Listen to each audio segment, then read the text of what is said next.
Check, check, check. Do you have it? Yes? Okay.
Here, do you see my audio?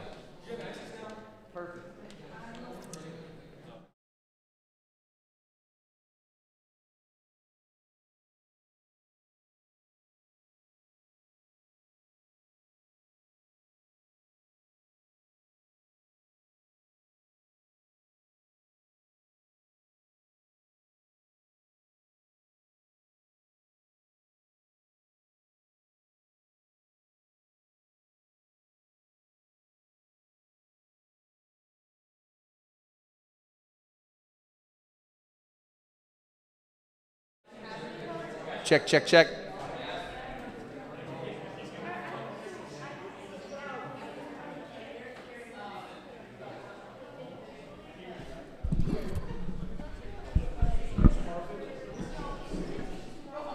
Check, check.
I'll just, you know.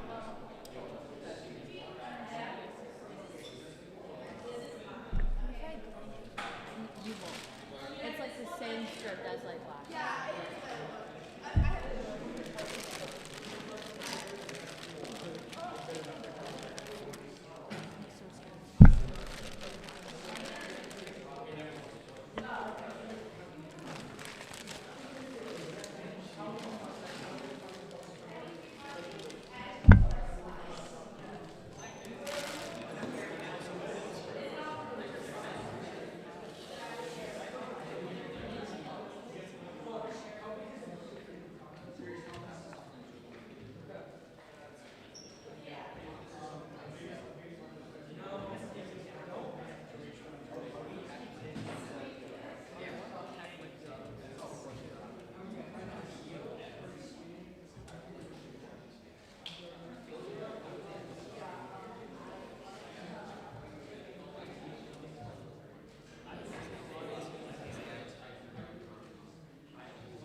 good. Hi. Hey. She always gives us a fresh Your first name? Will. Will. Nice to meet you. too. Nice to see you. Yes, Yeah. you too. You too. All right, so I've put potential questions here if you need them. Obviously, we're going to give you a 2-minute warning, so we're going to try and stay right on time since there's so many teams. Love Do it. this. Yeah, it's ready. It's official. Seriously, it's cool. Testing Yeah. 1, 2. I'm just kidding. That's I better be careful. How's work going? It's going really You guys well. had any issues with all the tariffs and stuff like that, or the downturn at all? No, that doesn't affect Affect us. us at I all. know that's more on your end. Oh yeah. Got it. He goes, "Are you dealing with any tariff stuff?" I'm like, "No, I'm not." That's I just didn't We're know in, if, like, if people marketing. were cutting stuff because yeah. we had a few people cut their budgets like to ribbons, Yeah, there's totally across the board, not just our stuff. yeah. I've had a lot of clients pre-buy, so they've like bought That's good. excessive amounts, yeah. and like it's on its way over kind of thing, which is I think a big risk because you know maybe you're saving on tariffs, but now you have a huge supply. So how long is it going to take you Yeah. to get through it? And do you really know you're going to be selling all of that kind of stuff? But it's worth the cost savings to them. Yeah.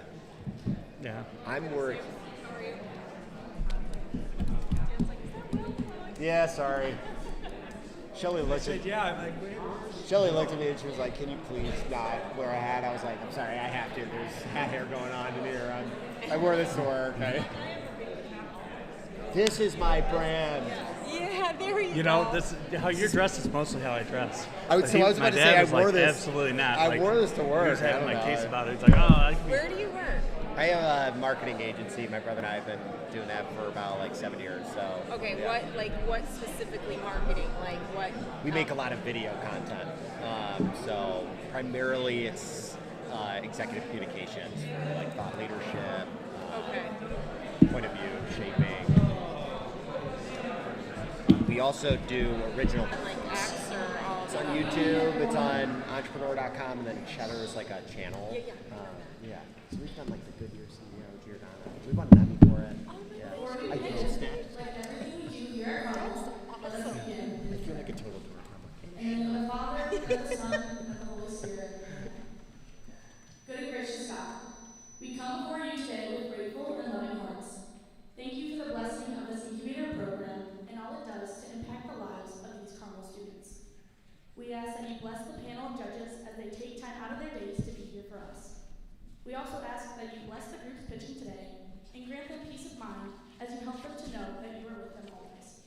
We ask this for your holy name. Amen. In the name of the Father, and of the Son, and of the Holy Spirit. Amen. Good evening, everyone, and welcome to Pitch Night 2025. My name is Addie Beagle. I'm a senior here at Carmel Catholic and a second-year student in our Business Accelerator program, and a proud member of Team LeBaire Drinkware.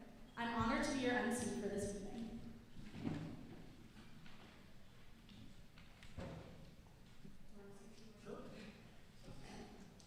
Good evening, everyone. I'm John Martin. I'm principal here at Carmel Catholic.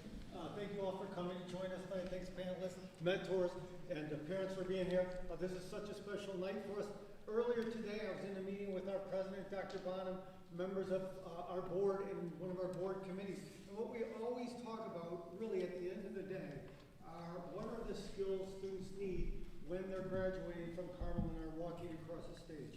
And certainly the collaboration, the problem solving, the communication, the presentation skills that students learn through this program are exactly what we hope they have learned and experienced by being here. So thank you, students. I just want to say this is a great opportunity for you. These will be skills you take on in your life. Thanks for the invitation today, and with that, I'm going to turn it over to Ms. Lindgren. Good evening, everyone, and welcome. Result of months of hard work, trial and error, and personal growth. What began as just a spark of curiosity back in August has grown into real, thoughtful ventures, brought to life by passion, perseverance, and creativity of these amazing students. The Business Incubator course is so much more than a class. It's a journey into what it really means to be an entrepreneur, to take risks, to work through setbacks, and to learn how to listen, adapt, and lead. These students have discovered that good ideas don't just happen. teamwork, feedback, and resilience. And along the way, they've learned lessons that will stay with them far beyond the classroom, about courage, communication, and the value of believing in themselves and in each other. I want to extend my heartfelt thanks to the incredible mentors and panelists who have supported our students throughout this journey. Your time, your wisdom, and your belief in these young people have made a lasting impression. We could not do this without you. Parents, thank you too, for supporting your students, for cheering them on, and for being here tonight to witness their accomplishments. Tonight isn't just about the pitch, it's about the growth behind it. The young people you're about to see have stretched themselves in ways they have never imagined. And now they're ready to stand up, speak out, and show you what they've built. So now it's time to celebrate these students and the incredible progress they've made. Tonight is their moment to shine, to share with you the ideas they've been building and refining all year. So sit back, be inspired, enjoy the incredible ideas you're about to hear, and now I'll hand it back over to our fantastic MC, Addie, who will walk you through the format of the evening. Thank you.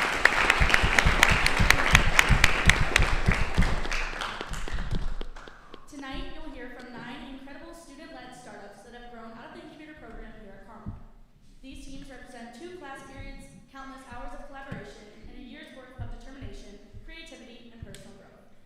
Throughout the evening, you'll get to see how each group took an idea, tested it, refined it, and turned it into a viable business. From market research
According to NBC News, kids on average are spending over 8 hours a day on screens and technology and less than 10 minutes a day playing outside.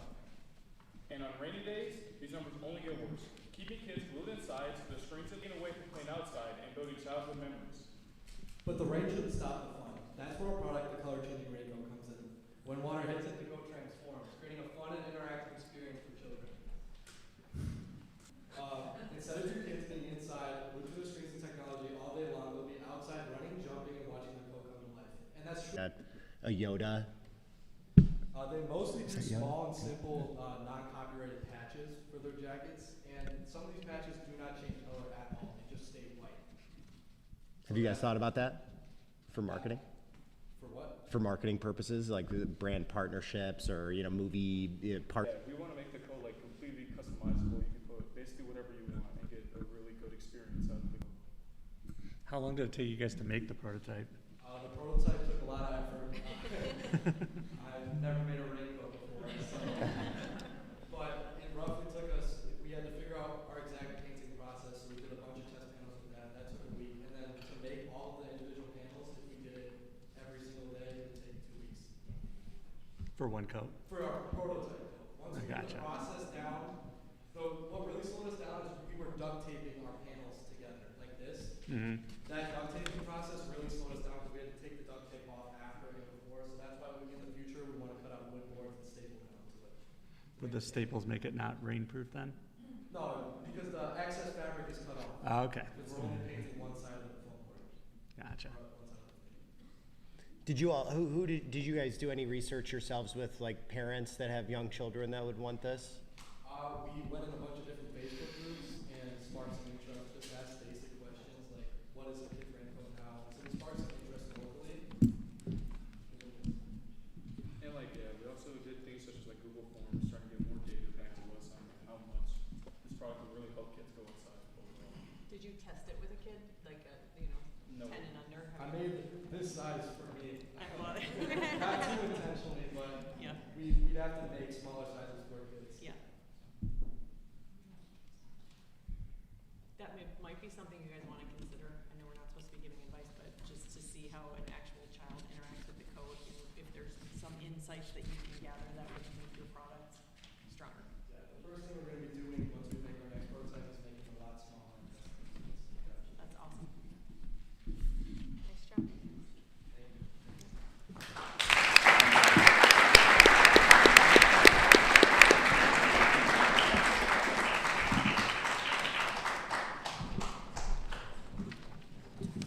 Kind of like Dormco, but instead they are founded by a mother and a child who were going to college.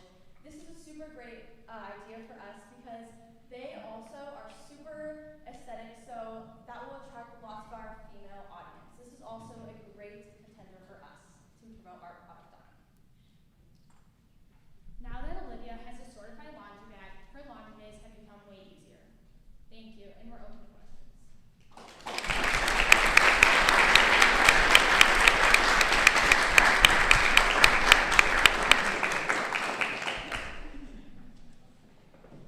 Can you talk to us a little bit about the COGS? Because you did do quite a bit of rework on your products, between the MVP and now. It looks great. It looks really stable and sturdy, but I imagine that your COGS have shot up. So just curious how you thought about that in relation to your selling price.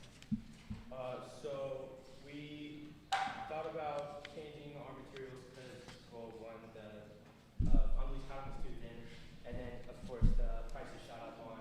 It's $3.32 per yard, which is kind of small for how much it is, but to answer your question, yeah, it has shot up a lot. And then what got us thinking about changing our materials is just like better overall durability and better for the consumer. So you increased your price along with that? Yeah, we were at the selling price around $40, so we've gone up $20. Okay. Thank you. Yep. Along the lines of the cost of goods, how about labor to manufacture Like, So, do you have any estimates on how long it yeah, takes? we're Okay. hoping to, as with our meeting with our manufacturers in the future, we're hoping to get an estimate on how much that would cost to add into our cost of goods. You said you talked to a fraternity and sororities. Did they? What did they use currently? Are they using the bins? Like I use a bin, so I'm wondering, would I spend $60 on that? Yeah, they really don't really use much. Maybe a laundry bin. My brother really said he just carries his clothes and handfuls down.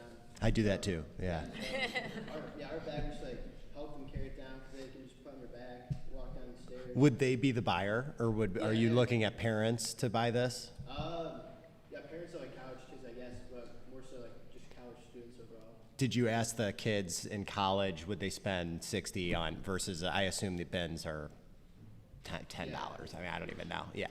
Yeah, they said they buy it only because it's so durable and it lasts. It's a one-time purchase, so that's why they buy it. So it's such a higher price.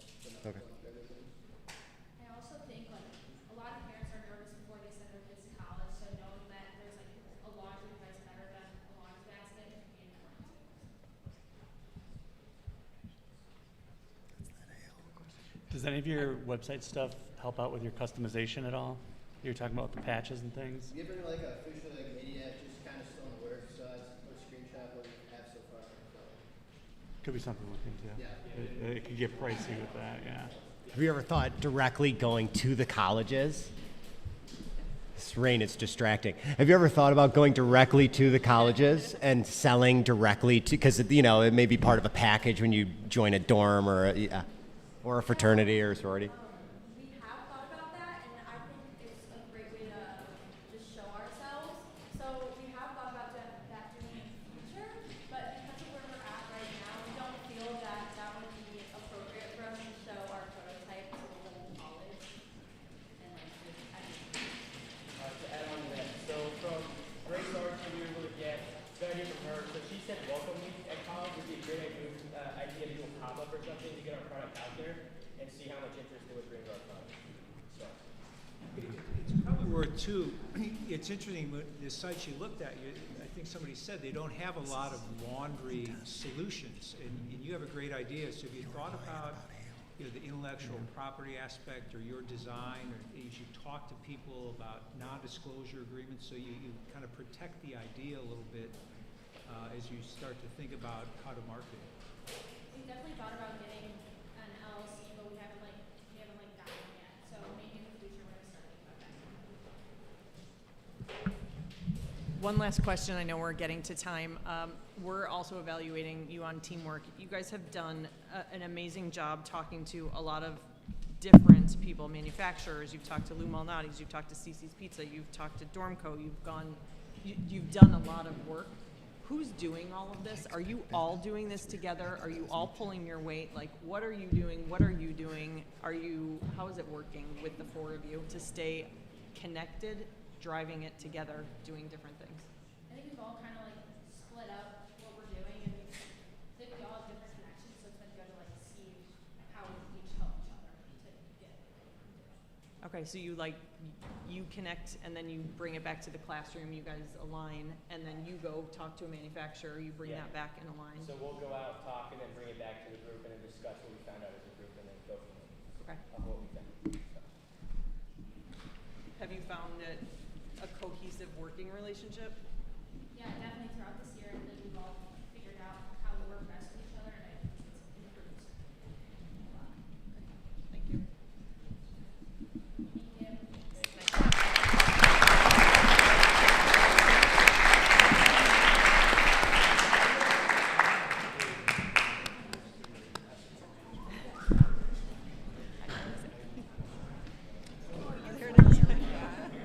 I know.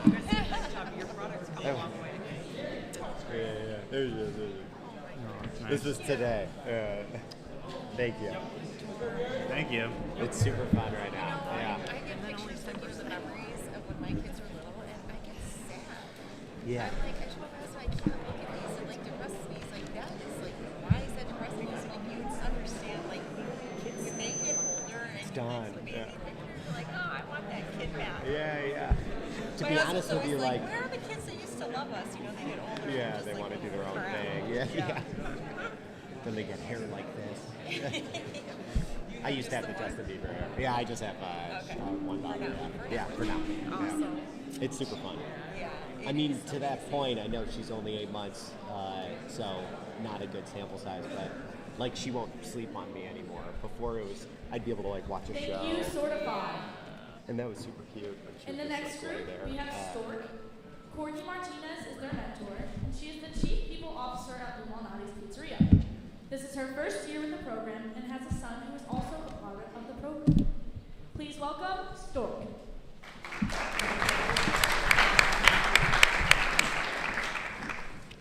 Imagine you just got home after a long day of work. You walk inside, and the first thing you hear is the baby crying. Naturally, you go and tend to it, but the crying does not stop. You finally figure out what the problem is, and you realize your baby's hungry. So, you walk over to the pantry, look inside, but the realization just hits you that there's no baby food. Good morning. Good afternoon. We are Stork. Here's everything we're going over today. And I'm Caden Thomas, the Chief Executive Officer. Good evening, everybody. I'm Jerry Crillo, Chief Financial Officer.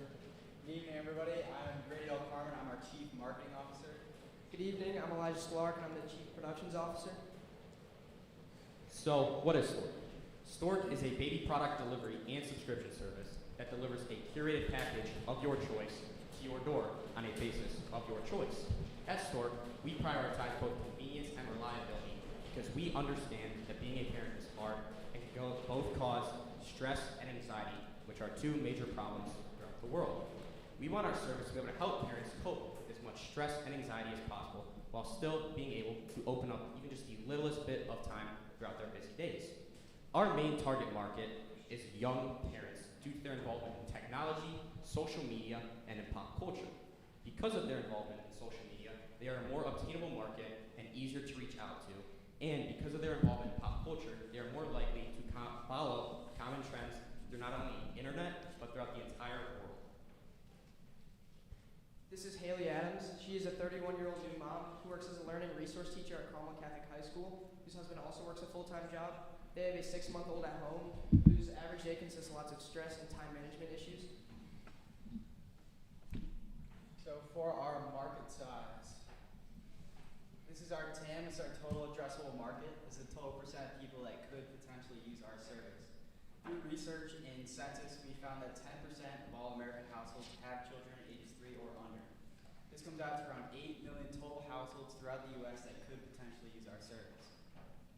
For our SAM, this is our service addressable market. We sent out surveys through our local communities and our target market. These surveys had a variety of questions, one of which being straightforward: would you utilize our service? 50% of our responses came back saying yes, we would utilize this service. This cuts our original estimate of 8 million down to a more realistic 4 million total potential users around the United States. For our SOM, this is our service obtainable market. Who here knows what Chewy.com is? Great, thank you. For those of you who don't know what Chewy.com is, Chewy.com is a subscription-based delivery service for pet care and pet products. Seeing the similarity we had to Chewy.com, we looked more in depth to their research and data. One main point we found was their retention rate. They have a retention rate of 52% for weekly customers and 29% for monthly customers. As we're on the topic of obtaining customers and churning them back to us, we thought this was a viable resource for our future business model. Now getting into the marketing aspect of things, we have primarily used TikTok, Instagram, and Facebook for the majority of our marketing. This looks like reaching out to different influencers that could help us with our future business. Two of the main influencers we have reached out to are the Chavez family and the LeBrant family. Meet the Chavez family. Chavez family is a family of 7 with 2 parents, ages 35 and 37. They have 5 kids, 2 of which happen to be under the age of 3, perfect for us.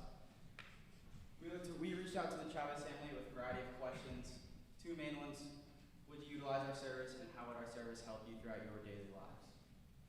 Meet the LeBrant family. LeBrant family, also a family of 7, 2 parents and 5 children. Parents, Gold and Savannah.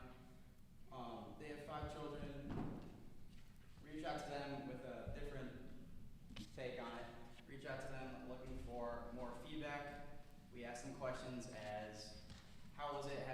children, raising. Going back to the surveys, these surveys helped us find valuable information throughout our company that helped us fix problems in our service while also marketing for us at the same time. One problem we found throughout all of this was reaching out to the bigger influencers and bigger companies didn't result in as many responses. So one change we made is reaching out to the smaller influencers and smaller communities with our surveys, giving us more accurate knowledge and data we can use in the future. And as for our competitors, our two indirect competitors are Walmart Plus and Instacart, while our one direct competitor is The Honest Company. Instacart offers a monthly base subscription fee of $9.99, which may seem promising, but that does not cover the cost of the products themselves, and they only offer the products that are available in nearby stores, which is what we try to avoid. Walmart Plus offers a base monthly subscription fee of $12.99, which may seem cheap for the amount of benefits they offer, but these benefits are very small and hard to keep track of, which can lead to overspending and customers not being able to maximize on these opportunities.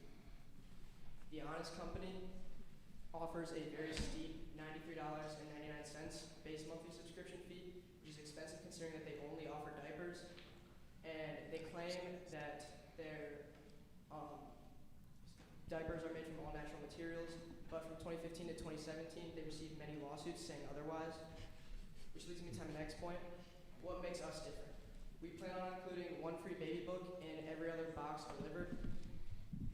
And we also plan on donating to Keeping Families Covered, which is a nonprofit organization located in Waukegan, Illinois, that donates their goods to families in need. And we also plan on including a loyalty program similar to the Starbucks Stars program, and which, for those of you who don't know, every dollar spent is a star earned in the program, which can later be used to redeem rewards in the future. And finally, we plan on including preset packages based off the height, weight, and age of the children.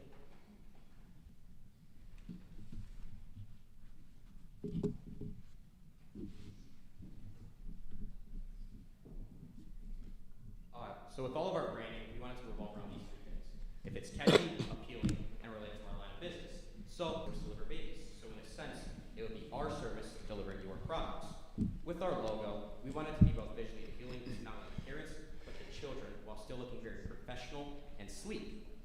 With our slogan, which is diapers and more to your door, it rolls off the tongue, sounds very nice, and summarizes our service in just one sentence. Moving on to our challenges. One of our biggest challenges, given that we're a startup company, was making connections. This is the Goddard School. The Goddard School is located in Third Lake, Illinois, just about 20 minutes from here. Goddard School, due to us being a startup company, and we were thinking about partnering with them because we thought it would boost our marketing as well as make us seem more appealing to our audience that we're targeting for. Moving on to our second challenge. These are our stickers. With an unforeseen circumstances, we had a fallout with our previous sticker company, but with our help of our mentor, Mrs. Martinez, she helped us make a new order and make a new purchase of our stickers in bulk. This was our previous logo, and this is our new logo for our stickers that will be on our package. And then this is the two other stickers, since we have 4 stickers in total, and this is our new logo, and that was our old logo. Moving on to our preliminary pricing. We decided to have 2 boxes, one of them which contains $50 and the other one which is $75. As you can see, our unit price, which is what it costs us to make the package, costs us $29 for the $50 package, and it costs us just under $40 for the $75 package. Which brings our GPM, our gross profit margin, to 42% for the $50 package and 39.5% for the $75 package.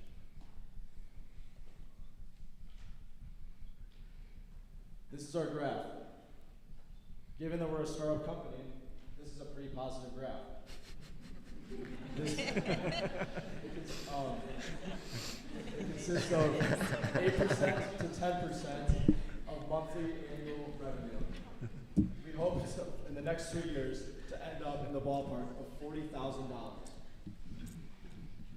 Thank you. We are Stork, where we deliver diapers and more to your door. Amazing. That was an amazing comment. Pretty good.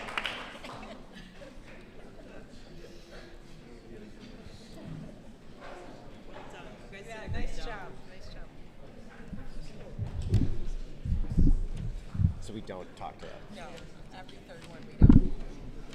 They deserve to win because of that graph.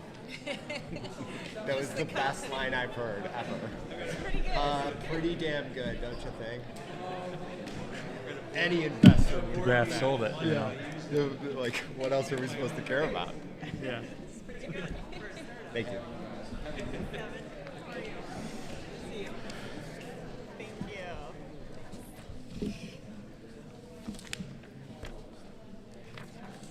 It's the type of leader he is. He doesn't need to be at the top. He puts himself. There you go. It's the golf one. Thank you, Stork. Oh yeah. In the next group, we have Eloise. Their mentor is Joel Reed. He's a serial entrepreneur and current agency owner of Reed Agency Farmers Insurance. This is Joel's second year a part of the program, doubling between an incubator and accelerator group. And we thank him for returning again, offering his assistance. Please welcome Eloise.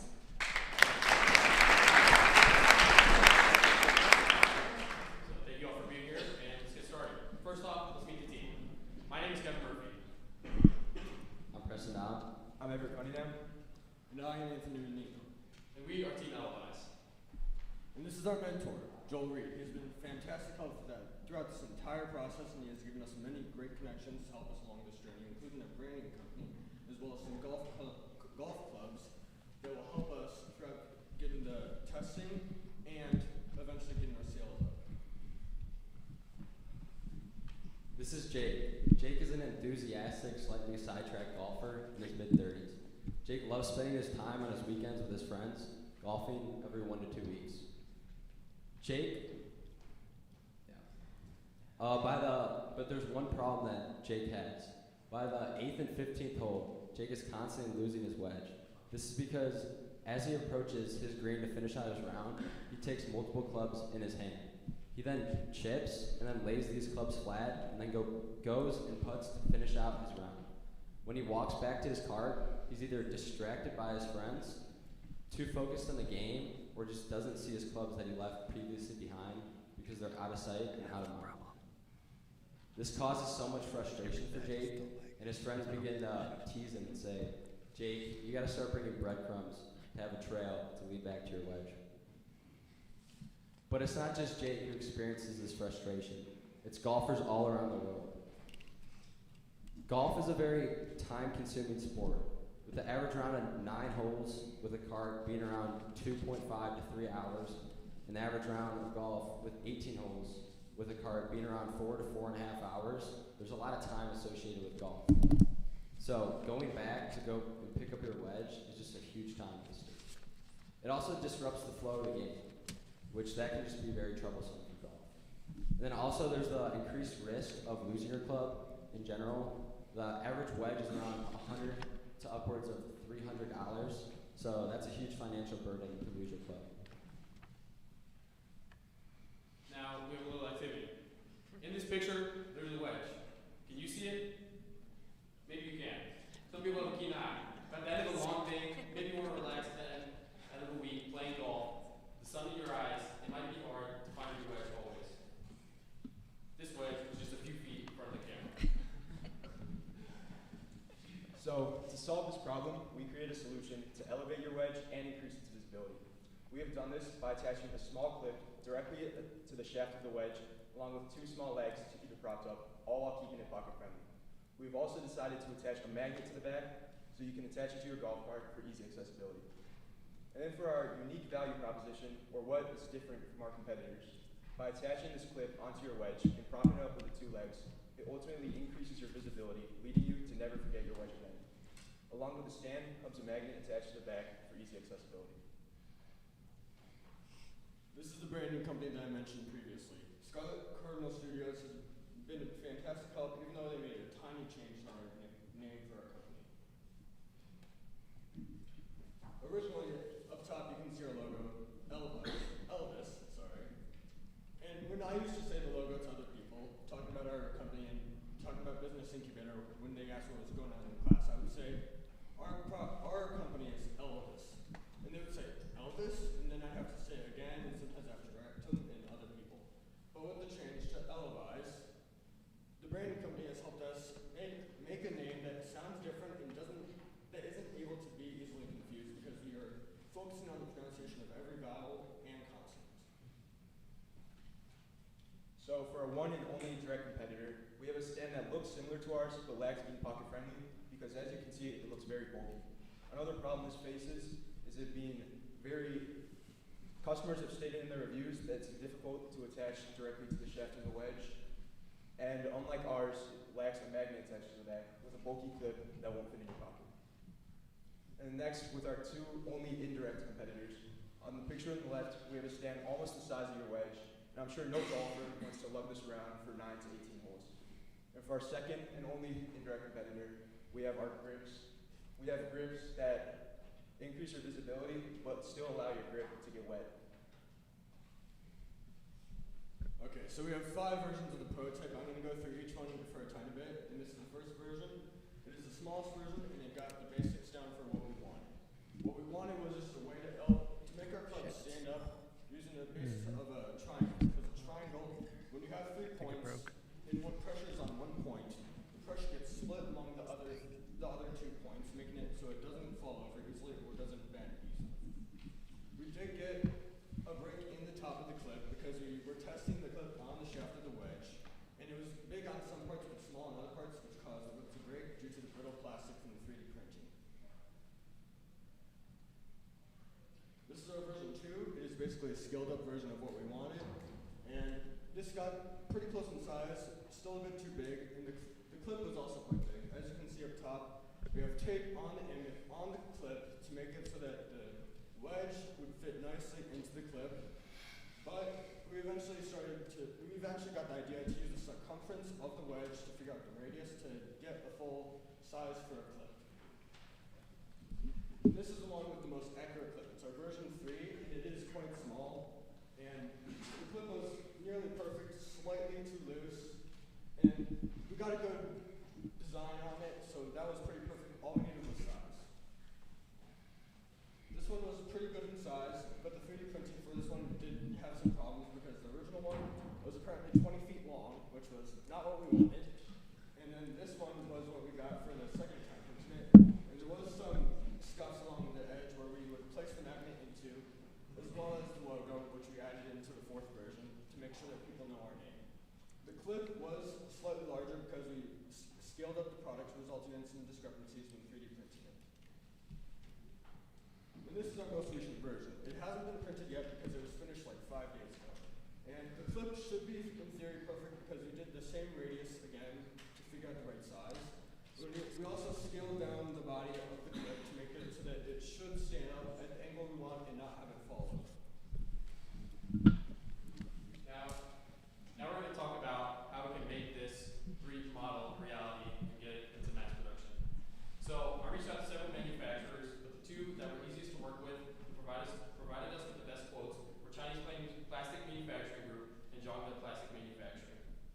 So I got quotes for both of these, and Chinese Plastic Manufacturing Group provided us with a quote for an $1,800 mold and then 25 cents per piece after that. And Zhongde Plastic Manufacturing Group gave us a quote for a $900 plastic mold with 88 cents per piece after that. However, Zhongde also said that if we were to scale the number produced up, that the number per clip would also go down. So, looking at our cost of goods sold and what our startup cost would be $900 for the first clip. For a first batch of 100 clips, it would be 88 cents per clip. And then asking about shipping, because the Zhongde Plastic Manufacturing is based in China, they said that they do it per volume, and for a volume of about 100 clips, it would be $300 on a rough estimate. So those are the 3 costs: the mold, the unit, and the shipping. And then if we were to sell our clip at around $12, this would leave us with a 66% margin. So social media has been a big help in getting us money to fundraise. Like Kevin said, we're trying to raise $900 so we can get our initial mold, and we've accumulated $222 just from Facebook alone. This is because we connected with a ton of family and friends, and we really got to showcase our product. So now we want to talk about our market opportunity. There's 25 million golfers in the United States. We want to direct at the male golfers because we feel like, as young men, that we would be able to market to them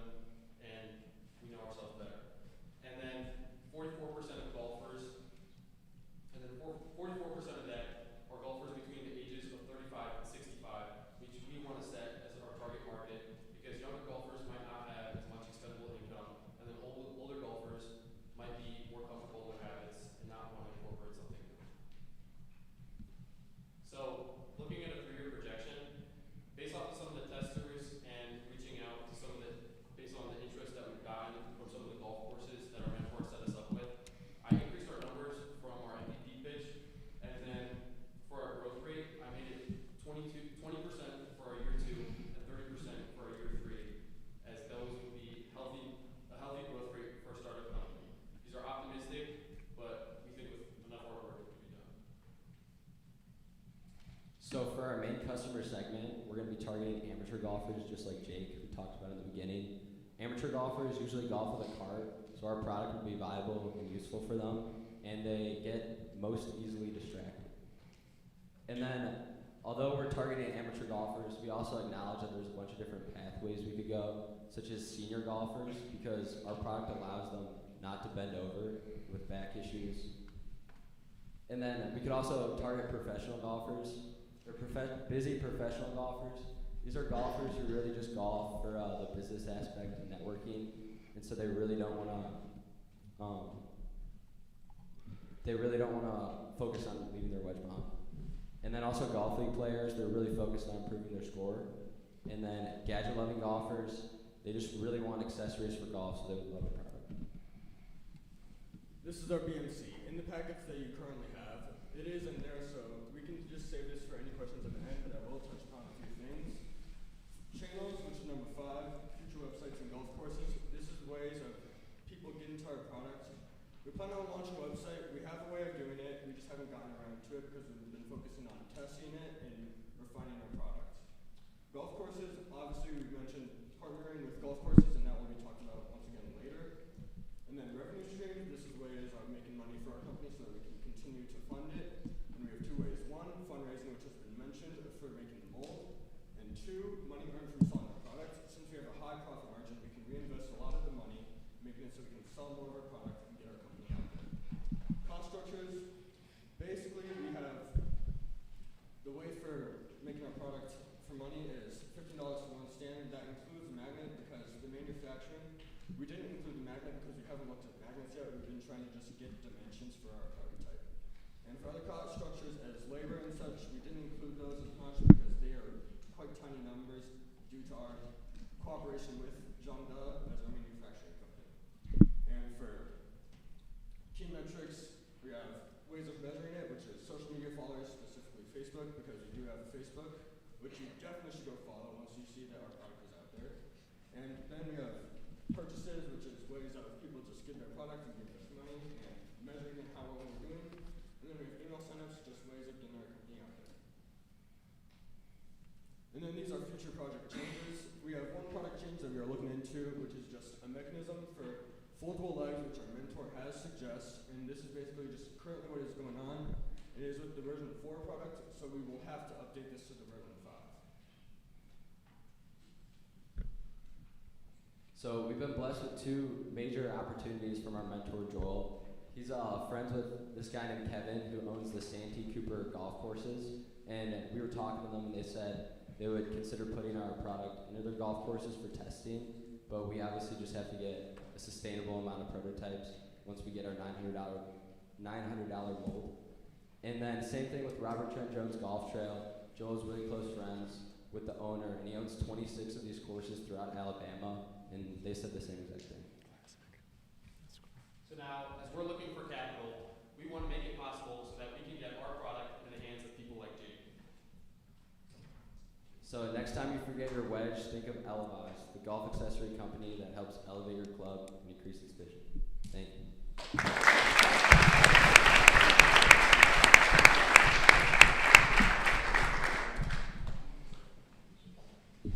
So on your manufacturing, you said you had the Chinese manufacturer, and if that's your preferred source, did you factor in the increased cost because of tariffs or potential costs and disruption to the supply chain? Yeah, so right now, the eventual goal is set up with an American manufacturer. I reached out to a few of them, but they weren't as willing to reach back and stuff like that. So we think that Chinese plastic manufacturing group and the Zhongda, that is most viable for just getting our product started and getting it out there, especially because shipping it in smaller quantity for base inventory would be lower tariffs. How do you plan on packaging the product? Or explaining like what it does in the store? Yeah, so we're thinking about if we did a box, it would obviously be more expensive, so we're thinking about having it in a plastic bag. That'd be the best way to ship it, but almost having like a clear plastic bag with almost like a little tag that demonstrates like the fact that it holds up, almost.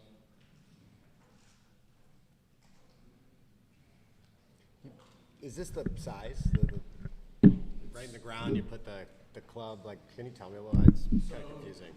If you don't mind me. His pen's being used on it, so I'm like, a golf club's a little bigger than that. Basically, this is a tiny bit large, so it's going to be like a couple inches shorter because we do want to keep it pocket friendly, which does come in with the foldable legs mechanism, which is, this kind of clashes with the pocket friendly due to the stiff legs and not having to be able to move inward. And the club would basically be sitting in, so it's at roughly like 60 to 80 degree elevation. We still need to figure out that perfect elevation so people can see it and still keep it still enough so it doesn't fall over. Can you tell? Oh, Go ahead. No. Yeah, I was just gonna ask. I was unclear. How much would it cost? So per piece, after the mold is made, it would be 88 cents. For me as a consumer. Oh, yeah. After the MVP pitch, you guys said that we were in the 15 to 20 price range. You said that you guys gave us the feedback that you guys would think it would be more viable for it to be a little bit cheaper. So we decided to go for like the 10 to 13 range, and I put down 12 as our like basic set. Which even with that, our margins would be like over like 90%. Just 'cause it's so.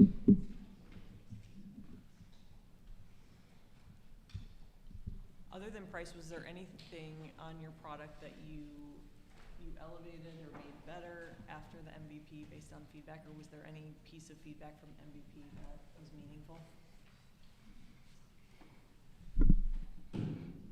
I'd say the biggest thing was going and like surveying and interviewing people. Like I talked to a lot of my peers, and they said the color was like a big factor. Like we didn't take that into consideration at all. And like having it just being white and easily seen, it's just, yeah, honestly just color, because we didn't take that into consideration before.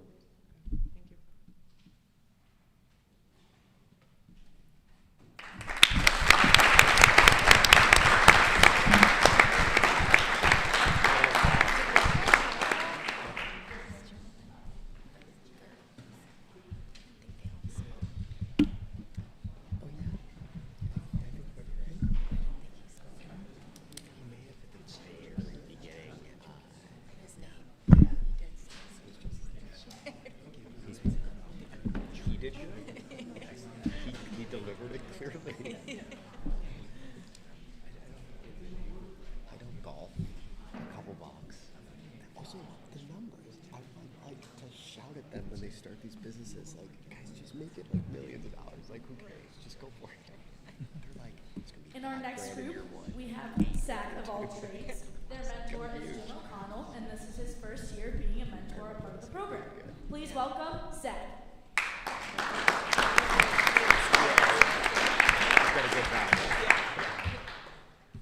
Hello, my name is Sean Hagel. I'm a sophomore here at Carmel Catholic High School. I play baseball and soccer, and I'm the CEO of this company. Hello, my name is Anthony Zlatev. I'm a CEO of this company. Hello, my name is Kellen Hirschbold. I am also a sophomore here at Carmel Catholic High School. My sports are hockey and lacrosse, and I am the CFO of this company. And together we are Zach of all trades. And this is our mentor, Mr. Jim Connell. He currently has helped us tremendously create our first prototype, which was created by Ms. Carrie here. And this is Kelly. Kelly's a 45-year-old suburban mom who lives in Mundelein, Illinois. She's happily married and has 2 kids. All right, so this leads us to our target market. This is our supportive sports squad. They are currently parents with children who wants to see their kids succeed with their athletic endeavors without the smell that they produce. And now our second target market, the sweat no regret squad. These are people who simply just work out or just go to the gym often. As Zach of all trades, we conducted a survey filled out by 123 people of these target markets nationwide. In conclusion, these customers wanted 3 things from us. First is washability, and our product has that, as all of our materials are washable under cold temperatures.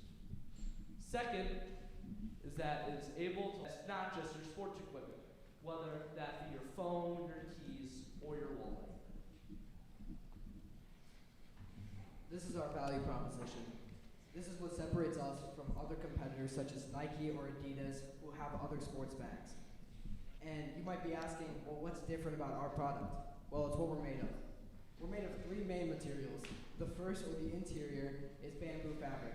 Bamboo fabric is moisture repellent, making it so bacteria doesn't spread within the bag. It is also odor repellent, so that smell doesn't get trapped in the bag. And then our second is our charcoal lining. Charcoal is odor absorbent, which eliminates it. This is also good for when you wash it under cold water so that the smell goes away. Our last, or exterior layer, is mesh fabric. The mesh fabric was primarily designed to make the bag more breathable, allowing air to flow in and out, which refreshes it. However, after some testing, we figured out that the mesh fabric might not be the best, since it didn't really do much, and it might even end up being worse for the bag, since with the holes, dirt and grime can end up in the bag, that just makes it dirty. And now, Kellen will pass out our current prototype. As you can see at the top, there is a green strip which signifies our bamboo fabric. You will also be able to see a mesh fabric and the charcoal lining under. This is what we have right now. However, this is not what we want our final product to look like. What we want our final product to look like is more of a sports duffel bag that has backpack straps for convenient carry over the shoulders, as well as a hook at the top. So if you play baseball, hang it out the dugout fence, or if you just go to the gym, put it on the coat hanger. We also want to add pockets from the side and the front so that you can put your wallet, keys, phone, or other just daily items that you bring with you.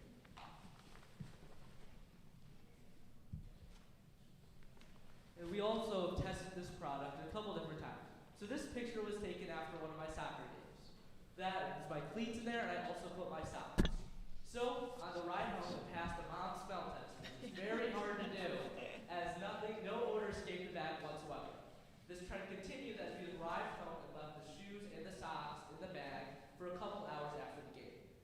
However, when we took off the bag and took away the shoes and the socks, they were still moist with the sweat from hours earlier, in which they could probably be get rid of if it was just left in the open air. So we got to figure out how to get rid of that moisture, which will hopefully get rid of the smell while the shoes and socks are still inside. And for our name, Sack of all trades. So I want to focus on the first one, Sack. Spelled S-A-K. Sean, Anthony, Kelly. First letters of each of our first names. And it also is another word for bag, which is our prize. And then Sack of all trades is a play on the slogan, Jack of all trades, which is something with many different functions, just like our bag. And it'll able to hold your sports equipment, eliminate odor, and also hold everyday items. So currently we operate off of one social media platform, that is Instagram. In the future, we plan to operate off of other platforms such as TikTok or X. However, we found it easier to manage to just do one platform for now. In our bio, you can see that it has information about us as the founders and where we're based off of. You can also see that there's a link. This link takes you to the survey that Sean talked about earlier. The two posts that we currently have, the first one is just an ad promoting people to go fill out our survey. And then the second one is pictures of the prototype that you guys just took a look at.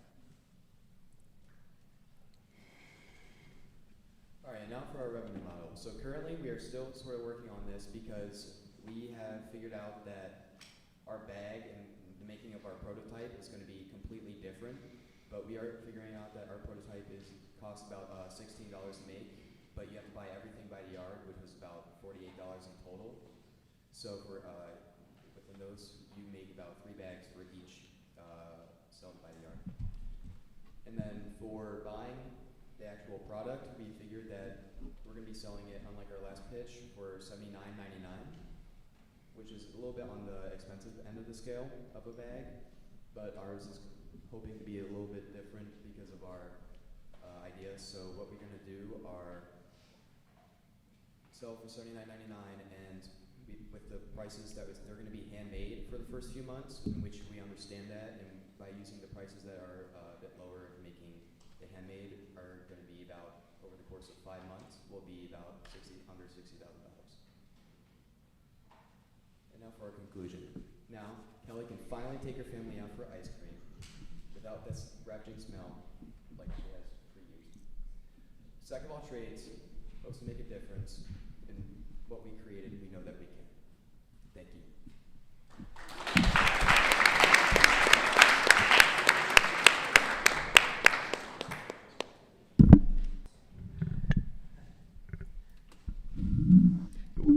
you explain the handmade part? Yeah, of course. So currently when we make a handbag, so currently we're still trying to find a manufacturer right now, right? We just had enough, our mentor currently is friends with the person who made our prototype and just did it for free for us. But we're going to try to find an actual manufacturer, but when we mean handmade, we, like, at the time, like, when we start creating, we want to, like, we're going to be actually, like, hand-making bags. Like, You guys will. Did you sew that one? Not that one. That one was by the our mentor's friend. That's the one who did it for free. That's how it was. So that was completely for free. And we just bought the materials. We just gave it to her, and she made it. And you're gonna make the one that had the straps and. Correct. That is correct. Yeah. Do you guys have background in sewing or any of that sort of thing? Very little. Yeah. You guys should sell it for like $500 then. It's gonna take you a lot. Yeah. How about washability? Yeah, so all of the materials are able to be washed under cold water, and the bag actually is able to be folded inside out. And this allows for the bag to be easily washed, as well as easily cleanable. So if you do get dirt and grime within the mesh, you're able to clean it up. And washing doesn't affect the charcoal material? No, it doesn't. Okay. So the washing, what you could do is after you wash it, you lay it out in the sun for a few hours, and then the smell should all go away. How much do the Nike bags cost or Adidas? You know, there's similar bags. Like I know not like your main product, but there's a lot of similar bags like that. How much do those cost? Yeah, like the most popular Nike basketball bag, it's like $110. It doesn't even have like these odor properties. Like these big name brands like Nike and Adidas, they really mark up their prices because of their name. So we hope to undercut them, also having our unique ability of getting rid of the smell, which will hopefully give us a lot of customers. Did you find anybody else that was kind of marketing the anti-odor? Yes, we did. So there's like charcoal sticks and cedar balls, all of which do that, but none of which to the scale of what we do. So there's no like real backpacks who get rid of the smell. There's some couple drawstring bags, but nothing to the scale of what we will have. And your vision is this would replace your existing bag, your gear bag that you have, and just be it wouldn't be something extra, it'd be a replacement. Yes. Tell us a little bit about your team dynamic. You show up really, cohesive on stage. You did a nice job with your presentation. You still have a lot of journey to go with your product development. Tell us about what you're doing, how you're staying connected, how you communicate with one another. Give us a little bit of insight. Yeah, so what we have is we have a group chat, of course, with us and also our mentor. And this has been very important because one thing that we've learned over this past year in creating our product is that connections are very important. And we want to be able to have constant communication with each other and also our mentor so that all of us are on the same page and we know what we're doing. What do you do in the summer to advance this? So for the summer, we're going to continue to test our prototype and continue to hopefully make new ones either through Mrs. Graham or through a different person to perfect this science behind it to hopefully get rid of this like smell. And once we do that, that's when we're going to try and send something to a manufacturer because we don't want to send something yet and not have something ready for them. But if we give them all the details of what they need to do, I think they'll be more willing to do it. Thank you. Thank you. Nice job.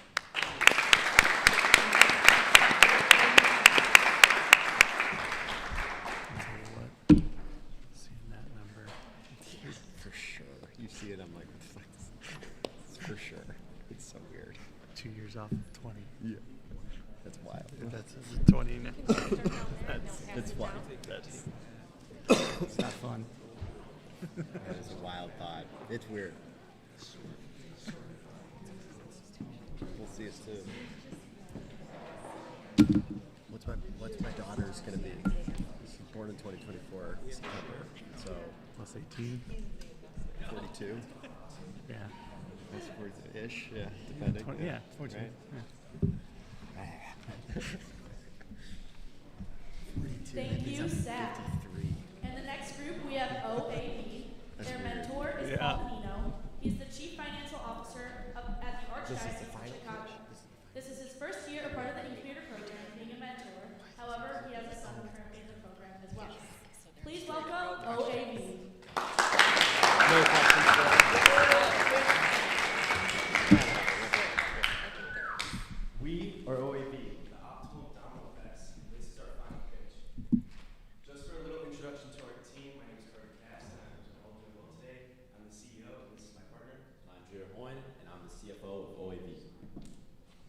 Have you ever wanted to build your core to its best of its ability? Well, this exercise right here is the ab crunch with the rope extension on the cable machine. It's pretty simple. You can stand up, you sit on your knees, you grab the ropes, you put it to any weight that you want, you do an ab crunch, and you're supposed to feel it burn. Two problems with this. Problem number one, people tend to overextend too much, which creates hyperextension, which is bad for the lower back. This also can create unnecessary pressure, which is bad for the lumbar spine. The average person in the gym has 1 to 4 injuries per 1,000 hours.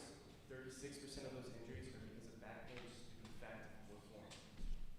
Problem number two, when people get to those last few reps, they tend to cheat it, and they use too much force and too much momentum in their arms, which then just defeats the whole purpose of trying to target abdominals.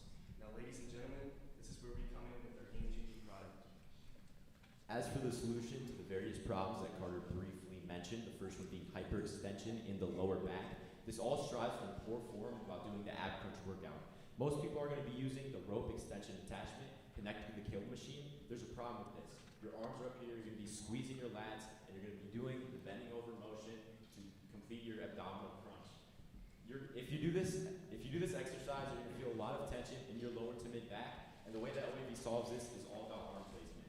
When using the OAV, you're going to have your arms placed in front of your chest and do that same movement. And if you can try this, you can feel a lot less tension in your lower and mid back. The second problem that Carter mentioned, which is using your arms once you get to that point of failure, this is a very simple fix with OAV, in that there's nothing to grab onto to help yourself with those final reps, and you completely isolate your abdominal muscles. So why is it weighted? People like to include their cardio right after their weightlifting session. People also like to have their ab exercises right after their weightlifting. So you put on the vest, you do your ab crunches, and then you keep the vest on and you do any type of cardio like running, going on the treadmill, or any type of plyometrics, because more weight builds more endurance and builds more muscle. So our target market, on the age aspect of it can vary from any age, but going more specifically and going more in depth. This goes to athletes, gym members, anyone who's trying to build their core, or anyone who's specifically trying to prevent any back problems, or anyone that's just trying to get their body to shop and it's going to be effective to their workout. And then, like I previously just said, any treadmill or cardio users that are trying to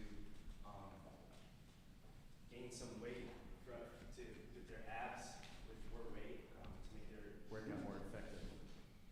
So our marketing, we're going to be doing most of our marketing online.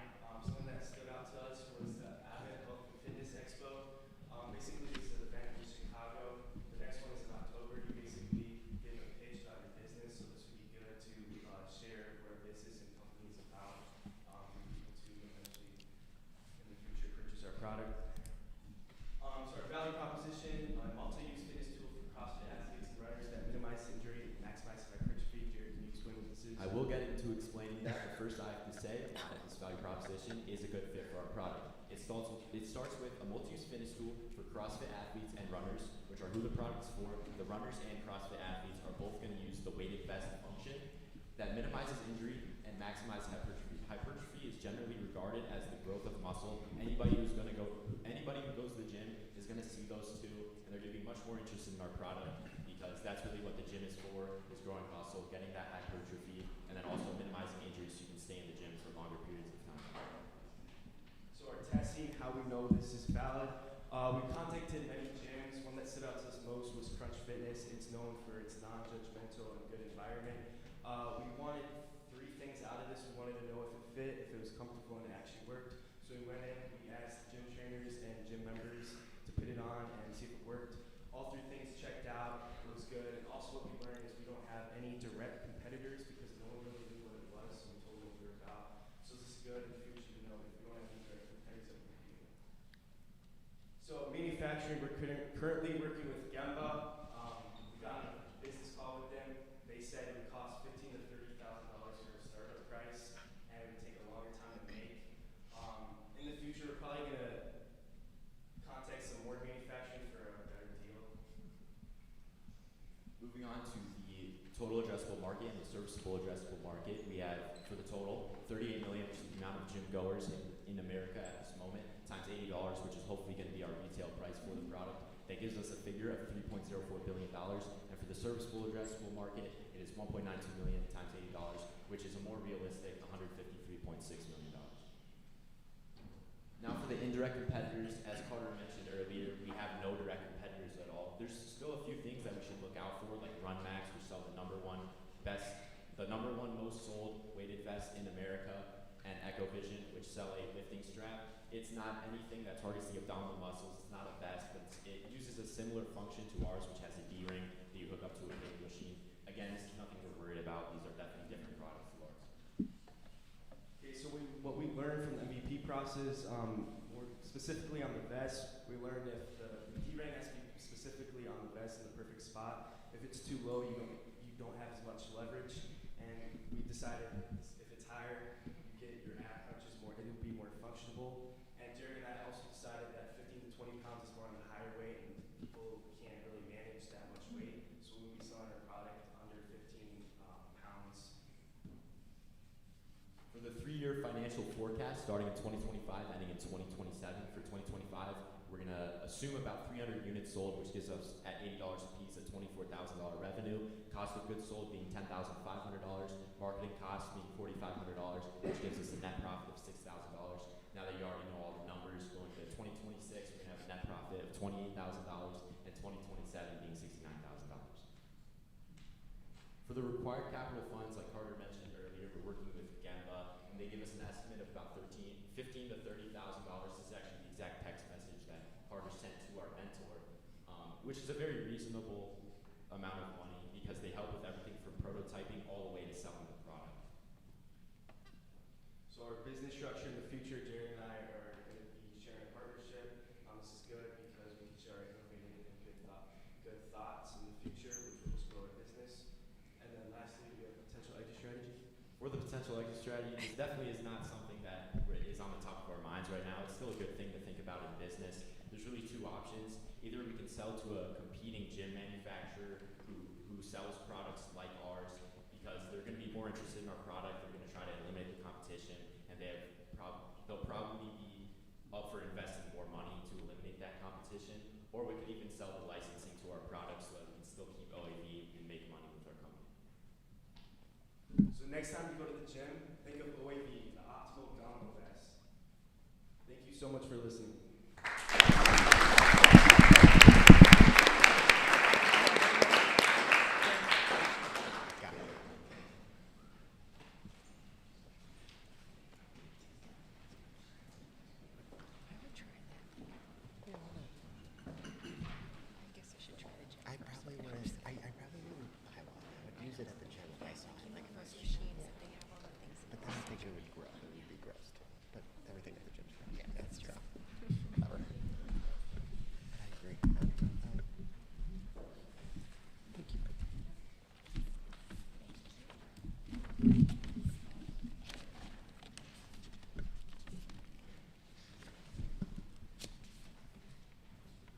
Thank you, OAV.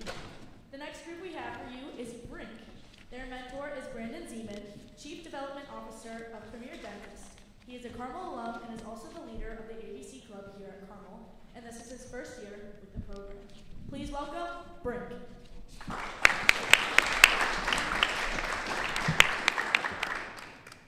You go to a bar. You're with your friends. You grab a drink. You're with your friends and you grab a drink. But little do you know that that drink can turn your whole night upside down. We're Brink. I'm Susan Slapika, Chief Development and Design Officer. I'm Olympia Picios, Chief Marketing Officer. And I'm Vivian Rendon, Chief Financial Officer.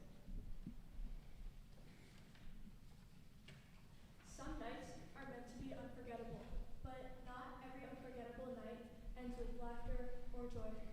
Some change your whole world without anything.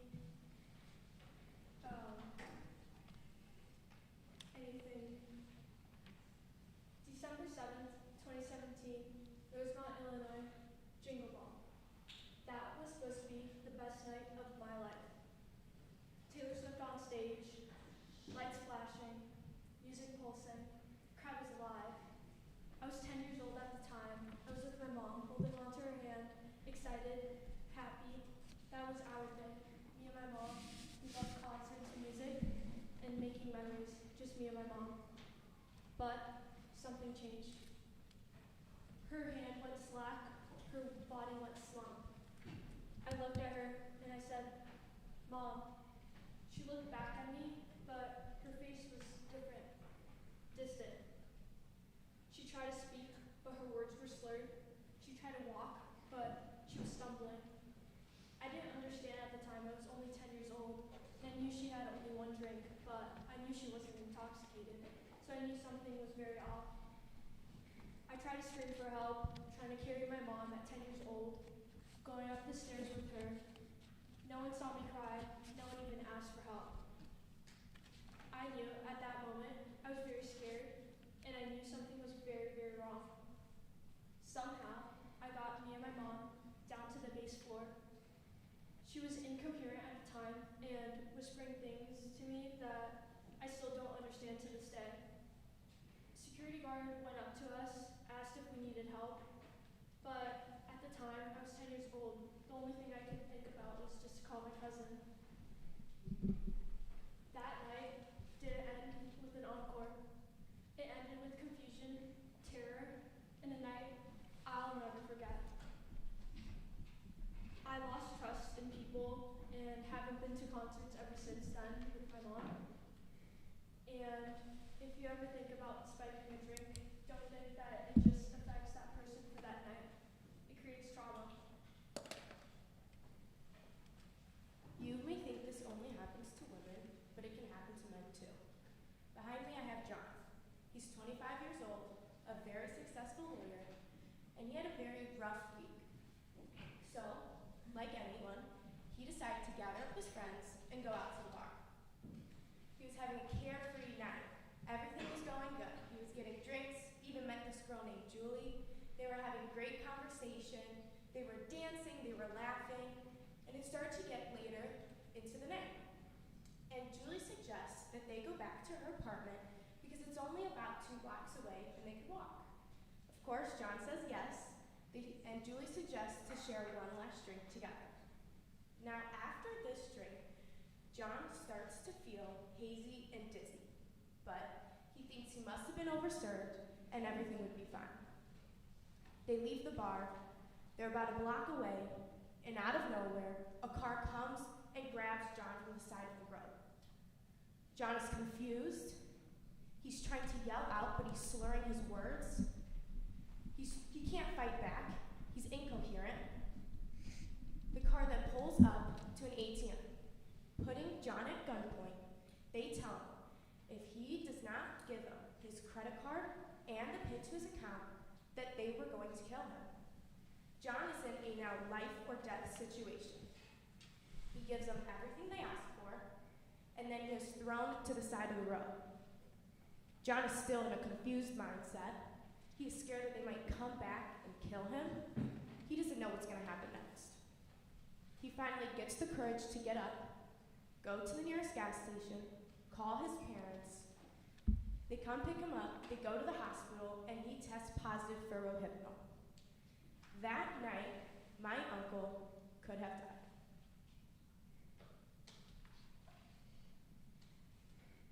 This is what people are expected to use in these situations. But are you really going to bring this out at a bar? Here's some of our competitors. This is no, it's a drink spike test, and it requires 3 drops of your drink, spiked or not, and you can put it onto the tester. You have to wait 5 minutes, and if 3 lines show up, you'll see if your drink is spiked or not. This is nightcap, and it is not a form of testing, but it is a form of prevention. The first form of prevention is a cup cover that allows a straw to be put through it, but unfortunately, a drug can easily be placed through the straw and also can be put in it before you cover it. The second is the beer cap, and it allows you to prevent anything from being dropped in, but you have to take it off every single time to drink. A bar is not a science lab, so we made it better. Here's our bridge straw. It's a white bamboo biodegradable straw. It's bamboo plastic, and it has 3 separate reagents dotted in microdots along the straw. Let's see our straw in action.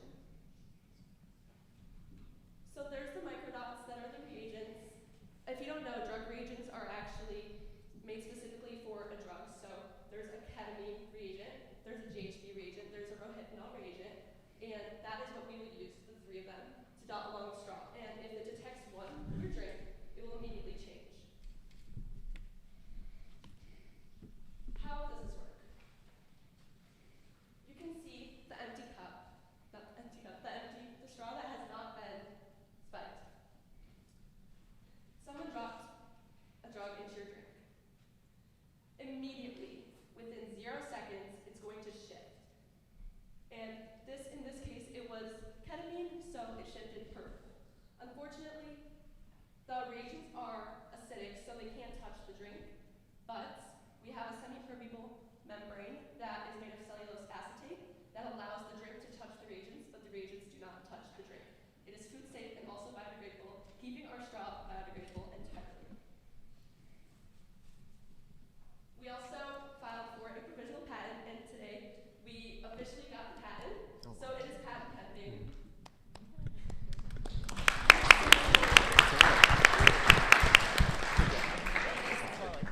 That was thanks to this quarter, and thanks to Ms. Ratzbach on the panel as well. We were able to get a meeting with AbbVie, and they told us some future steps for our company as well as other products we could possibly make, and just a lot of tips for the future as well as developing and testing the product. We have customer segments, our first one being vigilant venue owners. These are people who own bars or restaurants that want their consumers to feel safe in their establishment. Then we have our aware festival promoters. These are people who manage different festivals like Lollapalooza, Country Thunder, and Summer Smash. Our idea is to sell it to those people so that they can reassure that the people who are getting their drinks are safe. And then lastly, we have our vigilant parents of college students. These are parents who are scared to send their kids into a fraternity or a sorority because of the history of cup spiking and their parties. So we thought that if we give it to the college kids, that they can promote also safe drinking. Our total addressable market is a total of 18.1 million people. This is everyone in the United States that attends a college. And then our serviceable addressable market is around 700 or 7,500. It is around 750,000. This is just the kids that are a part of a sorority or fraternity. And then our idea is to just give it to 2 separate Greek lives. So the sorority being Alpha Phi, which is under 50,000 people, and Alpha Delta Phi, which is 50,000 people. This we want to target to them first at all the different colleges, so that other colleges can catch on to it. So in California, they actually passed a bill that says every single bar and restaurant needs to provide a free drug testing kit in every single bar, free for their patrons. This is huge for us because it's a whole new open market, and this product is going to be now needed more than ever, especially in California. Now we have our market strategies. Right now we're on 3 platforms, Instagram, Facebook, and TikTok. We're only really active on Instagram right now because it gives us the opportunity to be to have a market and give us view insight. So for our posts, this is kind of what we're posting because we didn't get officially patented until today. So we have just These are all $21.99. These are all $21.99, $19.99, $19.99. But we are hoping to reach out to a company that sells these reagents and get them in a bulk sale to pay for a less price. Then we chose bamboo straws because they are biodegradable, and we want to put that aspect of eco-friendly into our company. And then we have cellulose acetate, which is the membrane that will be surrounded by our straws, and we don't know exactly the price of these because these aren't on the market, but we are averaging that it will be 1 cent to 3 cents. So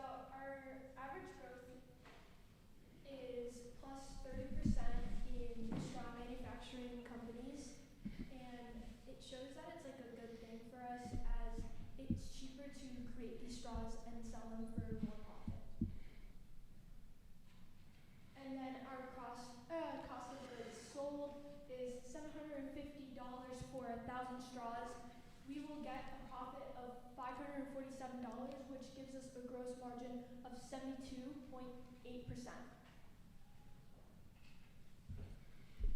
So a little bit behind our brand, and specifically the color of our brand, which is obviously the teal. This is actually the ribbon for sexual assault and date rape, as well as when someone's drink is spiked and something they would get sexually assaulted. So we wanted to incorporate that into our brand, specifically because this is a huge problem. No one talks about it enough because they're scared to talk about it. So we want to highlight that every time you see our brand, you're seeing this color, which represents. This is only 36 people who it has happened to. These are people's friends, cousins, family members. We want to put an end to it. You never know who it can happen to. Unfortunately, it can happen to someone in your family. It can even happen to you. So that's why we want you to think before you drink. With Brink.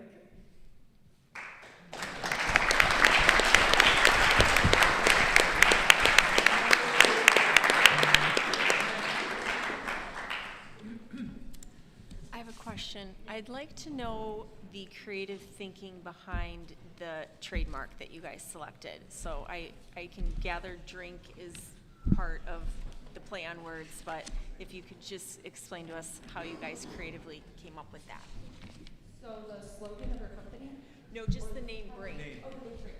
So we actually came up with the name before we came up with the company because we knew we were going to do something drink related and Brink and drink rhyme. And also, this works perfectly because when you're using our product, obviously you're saving yourself from being on the brink of disaster because that's obviously brings right perfectly into there. And then think before you drink is think before you drink, use our straw, save yourself and save your friends from having their drink spiked.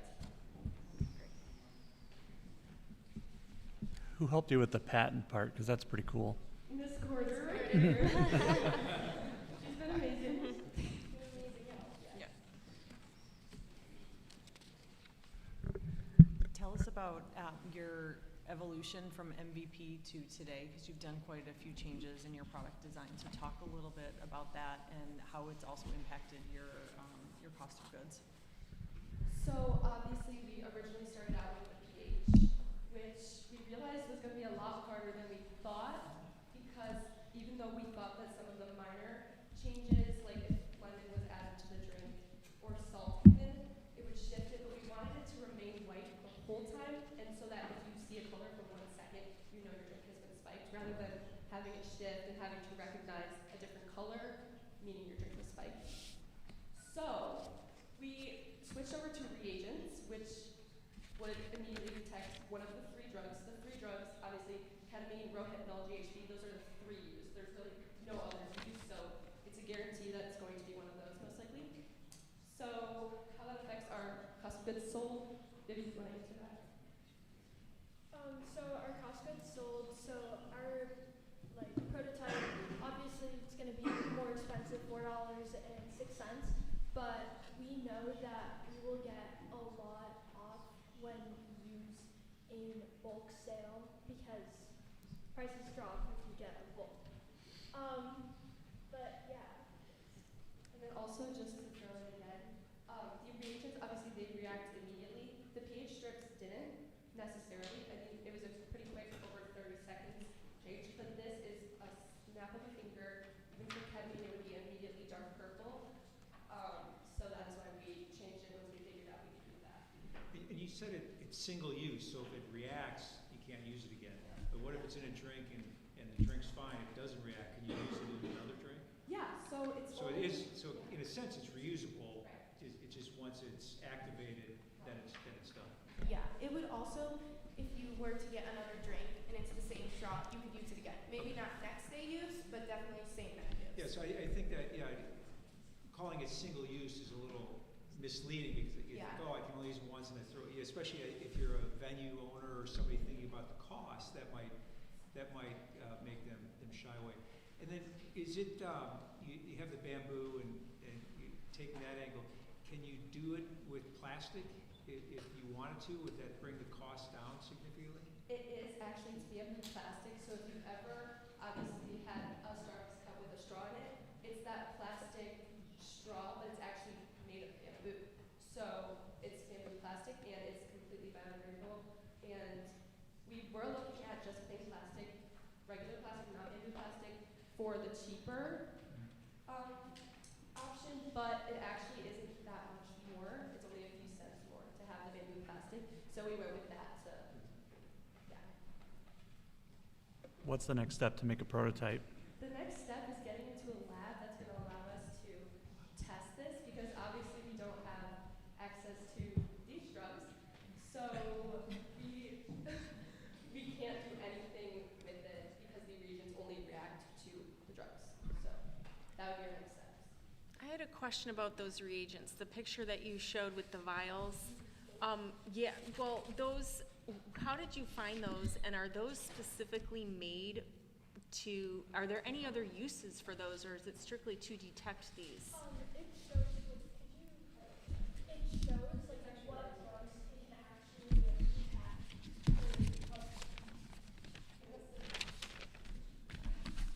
No.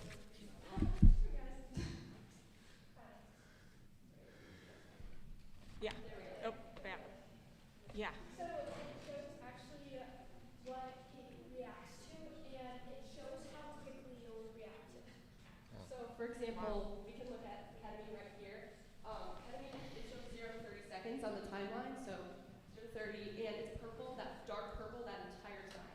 So it's going to react immediately. So then the microdots on our straw would immediately shift, acting like pixels throughout the entire straw that's touching the drink. And it's going to show you, hey, my straw is dark purple, somebody spiked my drink. Where are you getting these from? These are from tnscientific.com. Okay. They're really the only one that we can find selling it for like consumer use.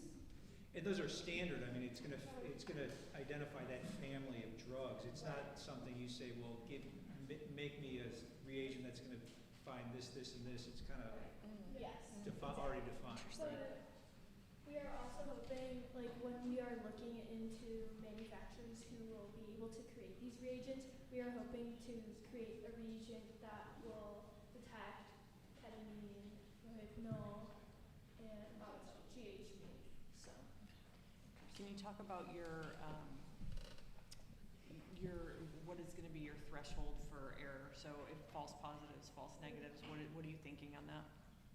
We're sort of thinking that, well, we hope obviously there are none, but you can't exactly look at that all the time, ever. So we don't exactly know what we're going to do if that happens yet because we haven't figured out how the product, like how accurate it's going to be. We just know that these reagents will change immediately and that they don't react to anything else that would ever be put in the drink. So you can see those were all other drugs that you will never see in a drink. So it shouldn't react to anything else except for the drug. And once we get into an actual lab, we can do trial runs and kind of see like, even if like we test it like 10 times and that 10th one like it ends up being a false positive, we can kind of see like the ratio of kind of how many would be false positives. But we first need to just test the product. It's just really hard to because of the drugs. How many are you selling at a time? We are selling 1,000 right now, but if we're gonna go into like, venues and festivals, we are hoping to sell at least like 5,000 to 20,000 to even 100,000. Could I go online and buy a bulk as well? We're hoping to like later Eventually. on when we sell into venues and everything, we're hoping that people will remember Brink and will sell them to consumers only in packets. So our first step is to go straight to venue, straight to festival, because that's where our really biggest market is. Eventually, as it starts getting out there, people start using it, we're going to go direct to consumer. So that would be up through online first, and then hopefully getting into stores. Well done, you guys. Yeah, nice job. Really well.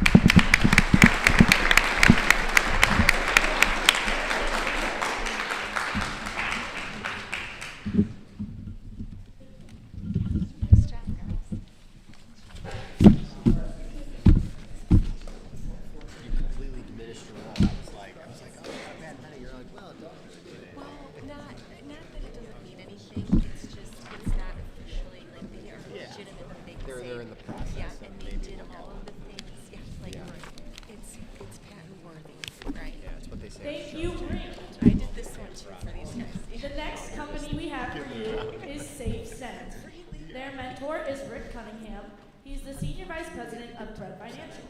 This is his first year mentoring, however, has been involved with the program through academic coaching and a parent of a student in the program.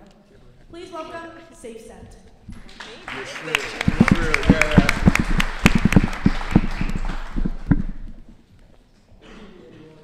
are SafeSend.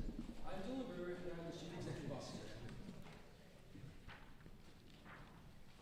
I'm Tim Mesh, Chief Marketing Officer. I'm Ada Fuentes, and I'm Chief of Operations. And I'm Ben Hannigan, Chief Financial Officer. This is an overview of what we're going to be going over today. Has anyone ever heard of? First, I'll be talking about our mentor. Our mentor, Mr. Cunningham, has been such a great mentor throughout this entire process and has given us such great advice. He's the one that helped inspire us to branch out into different product markets such as cars, shoes, bags, even closets, and so much more. He's a big reason why we decided to switch from our traditional hand-shaped design into a smaller, more flexible pouch. Without him, we would not be where we are today, and we seriously cannot thank him enough.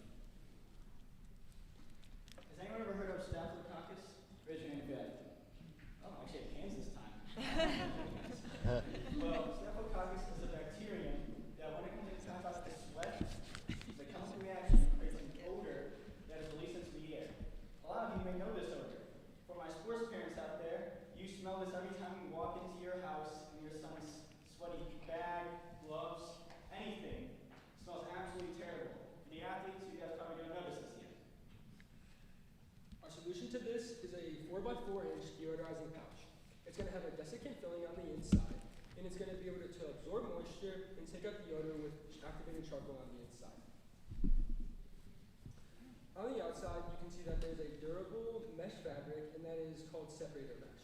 It is made out of polyester microfiber, and it is 100% biodegradable. The next thing that is in our pouch is the filling. The first thing about the filling is the flaxseed. It has a soft yet hard outer husk that is able to absorb essential oil, which is the smell you guys can smell on the pouch. The next is the activated charcoal. Activated charcoal is non-microbial, and it takes out odor out of the air, and also it will take out the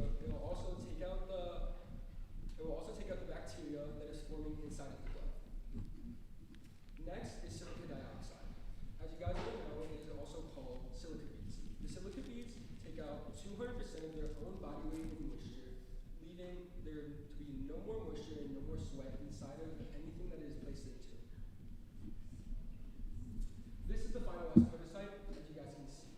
Our first prototype did not go as planned, and it completely broke the first time that we put it in a bag. This, as you can see, is seamless, and it's also very flexible and durable, just as we anticipated and wanted it to be. What we learned from our MVP pitch. We learned that our original idea of the hand insert was not flexible enough for all types of sports gloves, and we also took advice from the panel, our mentor, and some of our friends that we should branch out into a wider range of market. Here's some of our competitors. On the left, we have No Sting. They mainly focus on sports gloves, but they consist of charcoal on the inside and then a bamboo mesh covering it to protect it. And then on the right, we have Glove Sticks. Glove Sticks mainly focuses on MMA gloves and lacrosse gloves. However, they have charcoal on the inside too and a plastic hard shell. Now what makes us different is the inside of our product. We have multiple desiccants, and the main difference is that we have an essential oil inside of our packet that will refresh whatever area you put our product into, and that's the main component of why we are different. So now for our market size. Our TAM is valued at $13 billion, this being the deodorant market, and our SAM being the amount of U.S. athletes multiplied by our profit being valued at $3 billion. And then we have our SUM, which is the number of U.S. football athletes, which is our main target market, also multiplied by our profit equaling $16 million.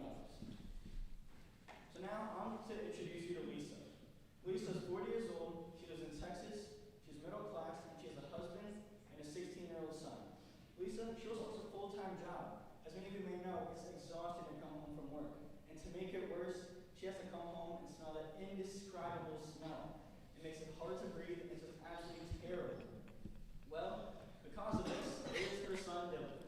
Her son Dylan is 16 years old, and he's a sophomore in high school. He plays football, he's good at what he does, and he loves what he does. But for those same reasons that he doesn't notice the smell as much as his mom does. So now for our market strategy. We need to find Lisa and find Dylan, and we need to guide them through our marketing funnel. If you notice, our marketing funnel is very similar from last time. However, there's one main difference. There's sale next to our website. Now with our Shopify website fully done, and with our ability to make our prototypes fully now, we are able to go into production this summer. So, we are going to start with our advertisement, then our social media page, website, and email. I want to mention the email is for loyalty, so our customers can still be connected with us and they'll be inclined to purchase more with us since they know our brand. So now what we're going to tell our customers. Obviously all these are true, but we want to tell them that our product is multi-purpose. It can be used your football pads, your gloves, your shoes, anything you can think of. And then we also want to tell them that it replaces the scent. Our deodorizing pouch takes out the moisture and the sweat, and it adds back that fresh essential oil smell. And then we also want to tell them that it's safe. As our name, Safe Scent, implies, our product is safe to use, and when many people buy an air freshener, sometimes the chemicals are harsh. Well, not with our product. Our product is safe for our customers to use and very useful. So, our main backbone of our market strategy is the anchoring effect. The anchoring effect specifically states that when a person sees an idea or anything, they take what they see first out of it. Now, this is very important for marketing psychology, as it will be. Mrs. Rastavec. So, your son tells me that you drive a Lincoln. Is that correct? Yes. So, may I ask you why you bought that car in the first place? Street cred. Matthew McConaughey, man. I don't. It was. Why did I buy it? Because I needed a car, and it was a nice car, and it was the price I wanted it. Notice how when we market our product, it will be those 3 points. Same with buying a car. You see the car, it looks good. The salesman will probably tell you it's reliable, it's great. But do you really know what's inside that? Do you really know what they're not telling you? Well, we are going to show our customers what's inside it, but they need to get to our website first, and that's where we get that conversion. Now for our projected revenue. For our first year, we plan to have a steady increase of new customers every month. And our projected revenue for our first year is $72,000. For our second year, we plan in the earlier months that our new customers will, the increase will level out. And then during the summer months, we plan that it will increase due to it being hotter out. And when it's hotter out, that means more people will be sweating, and more sweat equals more nasty germs. And then in the winter, we plan that we are expecting that the new customers will decrease slightly, but not completely, because people will be still active, going to the gym, skiing, and wearing boots that gets sweaty and dirty. And then for our second year's projected revenue, we are projected at $129,000. Our third year, we are projecting to have about the same amount of new customers as our second year. However, we are expecting in the summer to have a slight increase of more customers, bringing our total revenue of our third year to $140,000. Now for our preliminary pricing viewpoint. Currently, it costs us $4.75 to make one individual hand packet. And we plan to retail our packet for $15, and that brings our gross profit margin to 68%. And for our SG&A, we currently have a website by Shopify, and that has helped us a great amount with sending emails out to all our classmates and getting our word out to them. And then over the summer, we plan to fundraise $5,340, and what we plan to use this $5,340 for is to work with Trailside Creative. Trailside Creative is a business design consultancy, and what they will do for us is create us a final prototype, and then they will give us a tech pack, and with this tech pack, it's all our design specifications, and then we can send that to manufacturers. As of 2 days ago, we are patent pending thanks to Ms. Cordier. This will help to ensure that our design and products stay safe so we can actually sleep at night. Next, I'll be talking about our business structure. So we plan on keeping 90 to 95% of our company while offering 5 to 10% in equity towards our early investors. When equity will be based on how much you contribute to our company and will also grant you benefits such as a share of the profits and some decision-making powers. We believe that this is a great way for us to grow as a small business as well as control the direction in which our company is headed. Now I'll be talking about our exit strategy.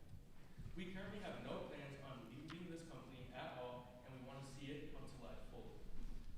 Now for our IRR and MM. So, based off conservative estimates that we gained on our financials, market and industry standards, and trends, we believe that our IRR will be around 7% and our MM will be around 8%. 500,000. This number represents people, and that's 500,000 people who contracted Staphylococcus last year. This actually happens per year. This is an annual rate. Well, actually, this hits close to home too, because as we learned recently, during the football season, which was in the fall, some of the Cardinals offensive linemen, they actually contracted Staphylococcus. Do we have any offensive linemen that can lay here? Yeah? Well, now we see that this is a problem for everybody, and we need to be able to deodorize everything that anybody needs, and that is the main reason why we switched from the glove deodorizer and design to our pouch. So, we want to combat Staphylococcus so that no more bacteria can show up on your hands or anywhere even. So with this, we want to solve everybody's solution everywhere because we provide freshness you can count on. Thank you.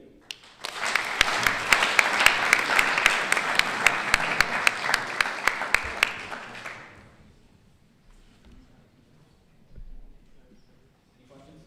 How long does it last? Because there's flaxseed in it. Does it get smelly too? Because it's a, tell me, yeah, I'm just Organic. interested. So Yeah. over time, the flaxseed is going to slowly release the essential oil. So it'll release the oil for over a month. And it's actually going to be, the pouch is actually going to be able to be put in the microwave for 30 seconds. And when the silica beads, they are saturated, which means that they've absorbed all like the max amount they can fully absorb, which is around 2 to 3 weeks. You can put it in the microwave. The flaxseed will keep the essential oil in, but it will release more than it was originally, like after the month.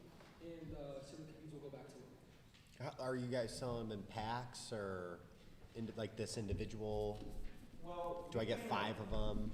Well, we put ourselves for like different types. 1 pack for like drawers, closets, anything, but we understand people have gloves and several other equipment, so we are going to offer a 2-pack and a 4-pack also, if you want to buy more. I have a couple questions. The first is along the lines of the form factor. So you said that you'll have different form factors for different applications. Is that accurate? Yeah, we are going to offer an extra large size and then like a mini size depending on whoever wants to spend or how much they want to deodorize. So that's going to be like a variety of things. Okay. So we're also going to have like, so that's going to be, that's the normal size. So that's going to be like the base size, and we're going to have one smaller, and then we're going to have a large and an extra large. So the extra large could be placed like in the closet, like say like you want to hang in the closet and you want to freshen your closet up, then you can just do that. Okay. I noticed it's pretty malleable just because of what's made inside of it, which gets me to my next question. Is there any, I don't know if you've gotten to the point yet, but the mix of the flaxseed, the beads, and the charcoal, is there a magic combination, a third, or have you tested what would be the ideal makeup of each of the components inside cooperatively working together? So there's like you said, there's one third of each. So okay. they're all 50 grams, and like we weighed them, and then we weighed 50 grams out for both pouches, so that there's 150 grams of everything combined together. Okay, another question, the essential oil aspect. Is that a one and done, or is there the opportunity to refresh with different scents and things like that as the life goes on for the product? So we're going to offer a, can you answer this? Yeah, So in our packaging, well, actually, when we made that, it was like a little syringe. How we wouldn't give them a syringe, but we would give them essentially a vial, like of their choice of essential oil, which would be including the website, they would choose whatever, and then that would be how they add it into the package thing. To the inside, or would they apply it on the outside? Are you Well, still working through it? We have considered a zipper. Okay. And at that, but that would also increase our We concluded that was way too hard to put on because, I mean, we sew that ourselves, and obviously we're not like professional sewers. We kind of work on the spot, so that was the best we could do for right now. But I mean, we'll definitely get back to that question and think about that this summer. And that's one of the reasons we're meeting with Trailside Creative, because we want their input, their ideas, and that will help us make a product that will not get as many bad reviews and hopefully not as many problems, because customer service is a big cost for many companies. How do you plan on testing or proving out that it stops staph? So how we're gonna do this is we're gonna. That's actually a really good question. Find somebody. Well, we could probably talk to whether it's like a doctor's office or a hospital and see what kind of bacteria grows and see if that kills the bacteria that staph is coming from. Well, and also, I mean, it wouldn't essentially, we can't remove it. Yeah. I mean, because it absorbs the moisture and the odor, we get rid of the odor because that's customer satisfaction, but on the more science side of it, we remove the moisture. And because staph, when it combats with the moisture of sweat, that's how we get the odor, and it actually grows on moisture more. So the silicones will be removing that from the glove and prevent that, if that makes sense. Maybe more of a reduction of staph than a removal of staph, potentially. Yeah, or a safe way to say is it may prevent staph, right? You're not saying that it does, but it may, so it's one of my favorite words. I think it was a nice pivot from where you guys started at the MVP, so well done on that. This isn't the final look and feel, right? Like you're, okay. All right. That's not the final product completely. That's why we are working with Trailside Creative, because we want to get their input and we want to see what they from the input that we give them. We want to see what they make us to see if it's better than obviously what we have created. Thank you. Nice job. All right.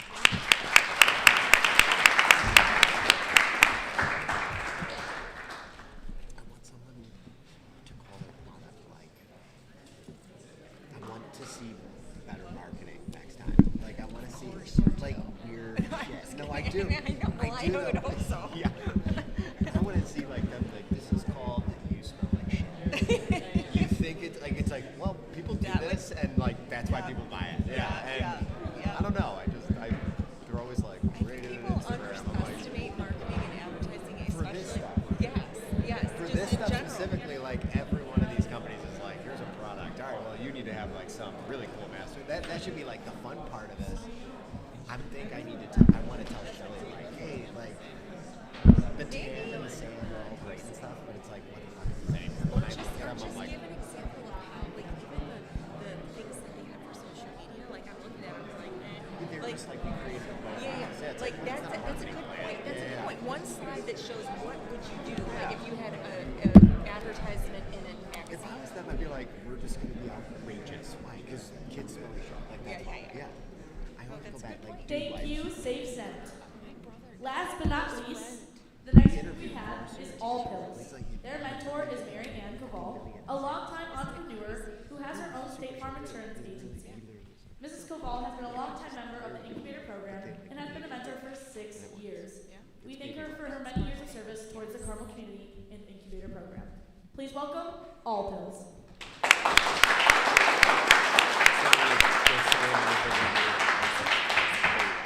Good afternoon, everybody. I'd just like to start by saying, in a recent study from Harvard, in America, what do we have the time? Really quick, sorry if you can. 8:06. Well, I'm real sorry, everybody. I forgot to take my medication.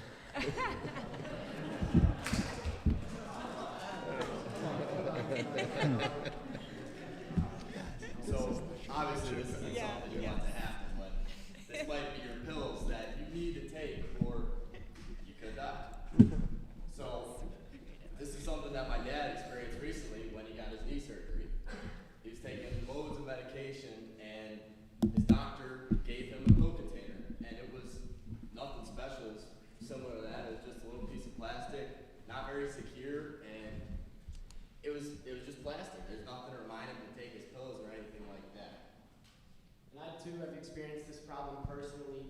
halfway through the year, I had gotten prescribed the medication, which I was supposed to take once in the morning and once at night. And late nights with the homework that I was filling out late and waking up early, rushing to school, I found myself forgetting this a lot. And when I was already at school is when I realized I forgot to take my medication, and I'd have to wait until I got home to take it again, messing up the whole schedule.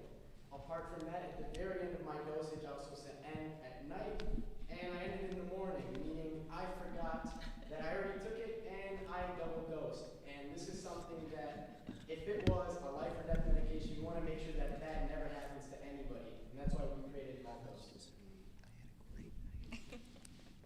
I'm Alex Islami. I'm Larry Wilder. I'm Luke Reynolds. And I'm Louis Vu. Looking at our logo, do you ever wonder why there's 3 L's and not 2 L's? Or is it because it stands for our first initial? Alex, Larry, Luke, and Louis. We're all pills.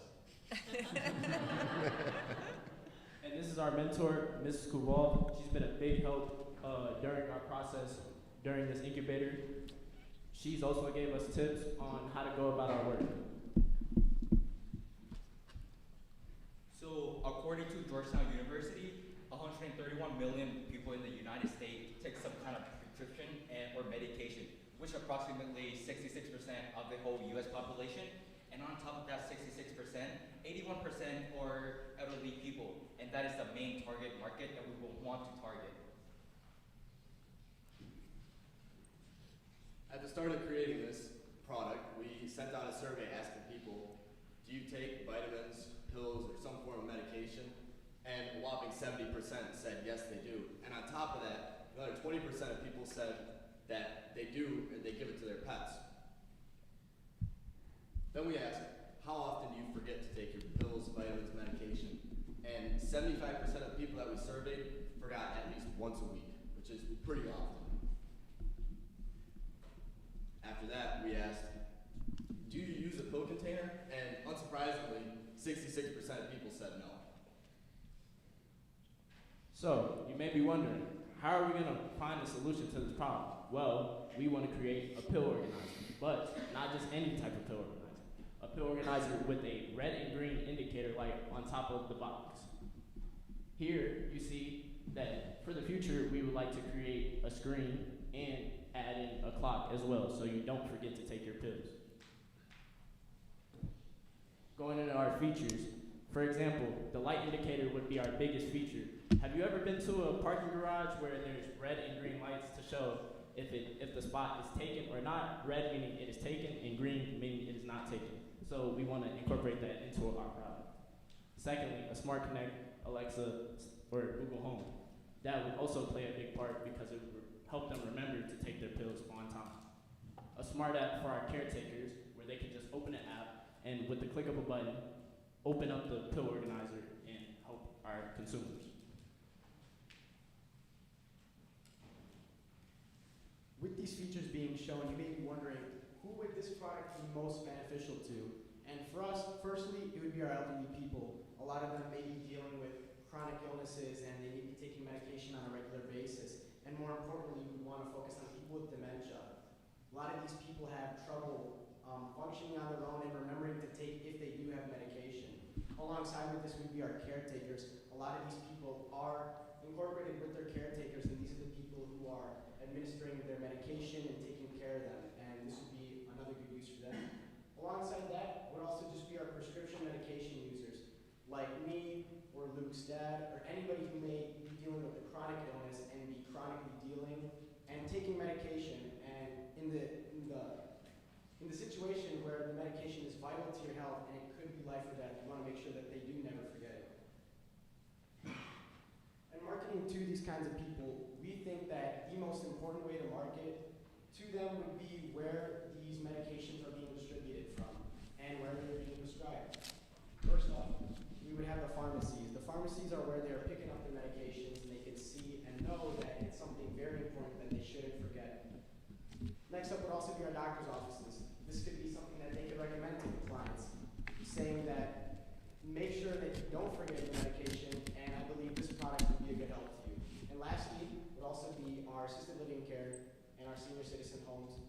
These being implemented into there, us being able to partner with these would help us tremendously because we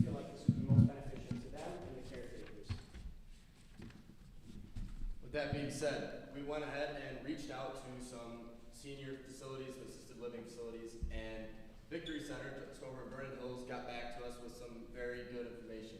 And we learned that one of their biggest problems there is their staffing. And obviously, we can't fix their staffing issue. But what we can do is make their staff's job easier and faster. So with our product, with the Smart app, we can add to their productability and make them move faster and get to their patients quicker. Right now, they have a 2-hour window that they have to get to their patients in when they need to take a dose. But with our app, this would help them remember and get to it faster. On top of that, they don't have a very good system there. They either remember it in their head or have it written down on paper as a backup on what to give each patient. And in my opinion, that's not very safe. Apart from these people that would be vital to their health and very crucial for them, our product can also be used from all ages. And not only that, it could also be very beneficial to supplement and vitamin users. A lot of you take daily vitamins and supplements, although it isn't detrimental to your health to forget it. It's something that you'd like to keep on course with and on task and make sure you're taking them. Another one would be pet owners. In our survey, we found that a decent amount of people do give medication to their pets, whether it's a medication or whether it's a monthly chew for your ticks. A lot of dogs and pets take these. And a monthly chew is something that's very hard to remember. This could also be very beneficial to them because ticks getting on dogs is a big problem. Lastly would be our travelers. Within our survey, we also found that a lot of people who use pill organizers have trouble traveling with them. Either they break open too easily in your bag and your medication is everywhere, or it's just hard to travel with and hard to use. It's too bulky, and we want to eliminate that, and we feel our product could also be used for them as well. With these people, we feel that the best way to reach them, first off, would be our supplement stores. It's the same as the pharmacies. This is where these people are picking up their vitamins and supplements. And if you're on a regular course to take your supplement, you could see this and see that this is something that would be beneficial to you. Next up, we're going to have Facebook and Google, and just getting our name and our brand out there for people online and maybe in the gym community, and people for them to see and get our name out there. So we went ahead and created a website. You can see here it's fully functional, but the only problem is we need to get our product done in order to put it up there. And we have everything, our information about us up there. You can see, contact us, the address and everything. Or you could basically go up and order right now. It's fully functional, but we need our actual product up there. So, yeah. So, who are our main competitors? Our three big competitors are PillSpec, CareX, and Dosi. Before this, I sent out a survey, asked people with the pills organizers saying that, what do you not like about your pills organizer? And a lot of them saying it's too big to carry around, to transport with, it's break open easily. Sometimes they either forget to take it or it's hard to open. So talk a little bit about competitors. Downside, first of all, as you see how Alex dropped his pill container on the ground and they immediately spill open and spill over the floor, which is that lack of security and made out of bad quality. And next is size limitation. A lot of pills containers, they have such a limited size. We have to break the pills in half in order to fit it in there, so it's really inconvenient.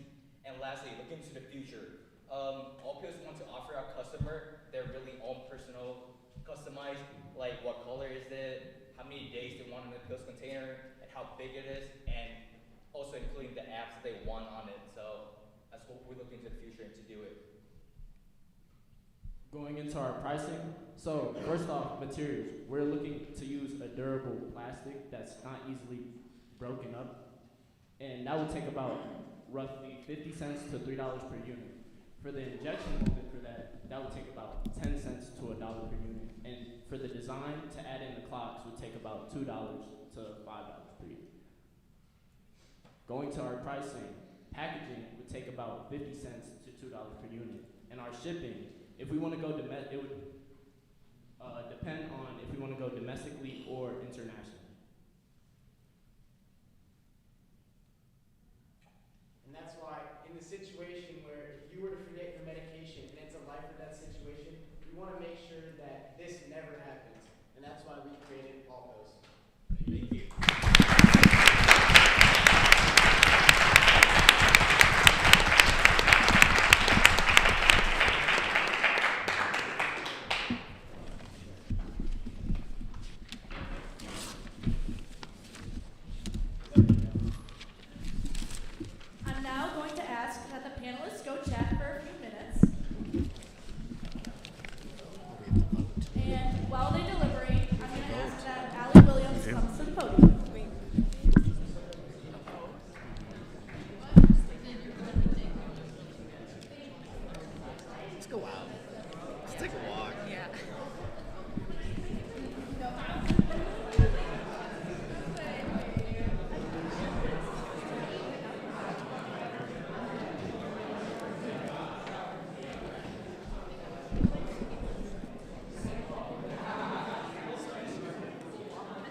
seated. And I'm going to pass the mic over to Allie Williams to give her testimonial about her experience throughout the Business Incubator program.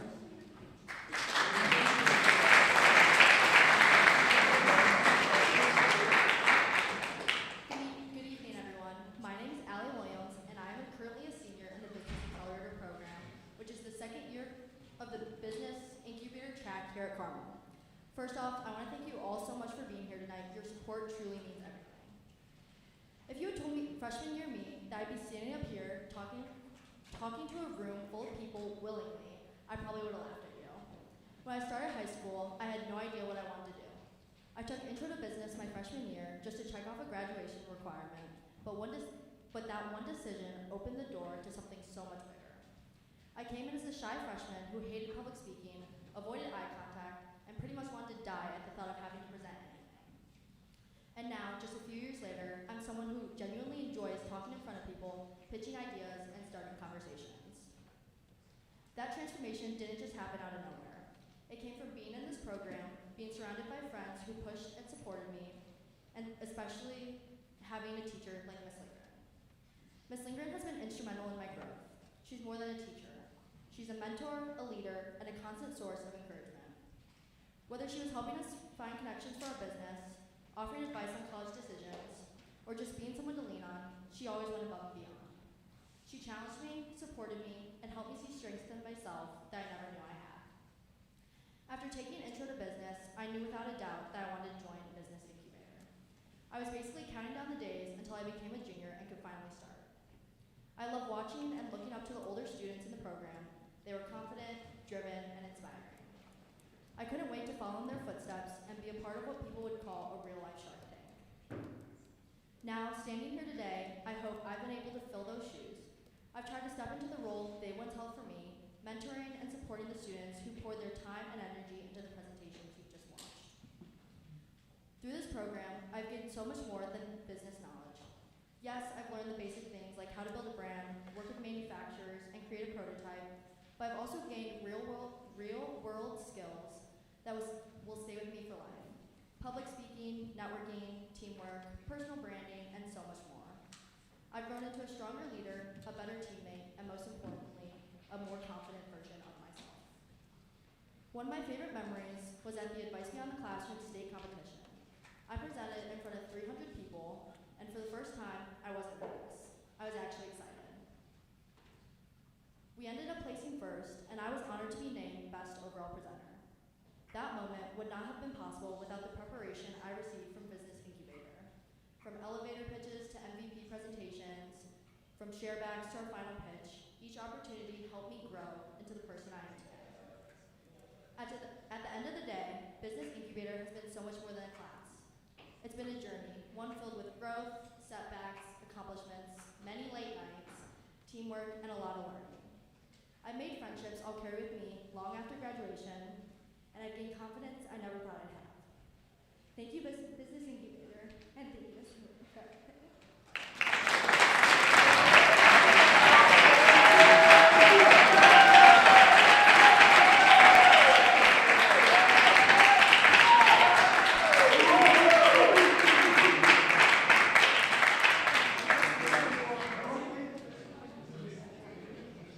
It's so hard to follow that. Because we have a little bit more time before the panelists are back, I'm going to also share a little bit about my experience in the incubator program over the last 2 years. My sophomore year, actually, I saw my brother go through this program when he was a junior, and I saw how much work he put into it and how stressed it made him, helping him practice all of his final pitches and everything like that, and I thought, man, if he can do it, I can definitely do it. So I knew that I also wanted to do it, which was also pretty special to me last year, having a class with him, so that was cool. I am so grateful for my teammates behind me. We have become really close over the last 2 years, and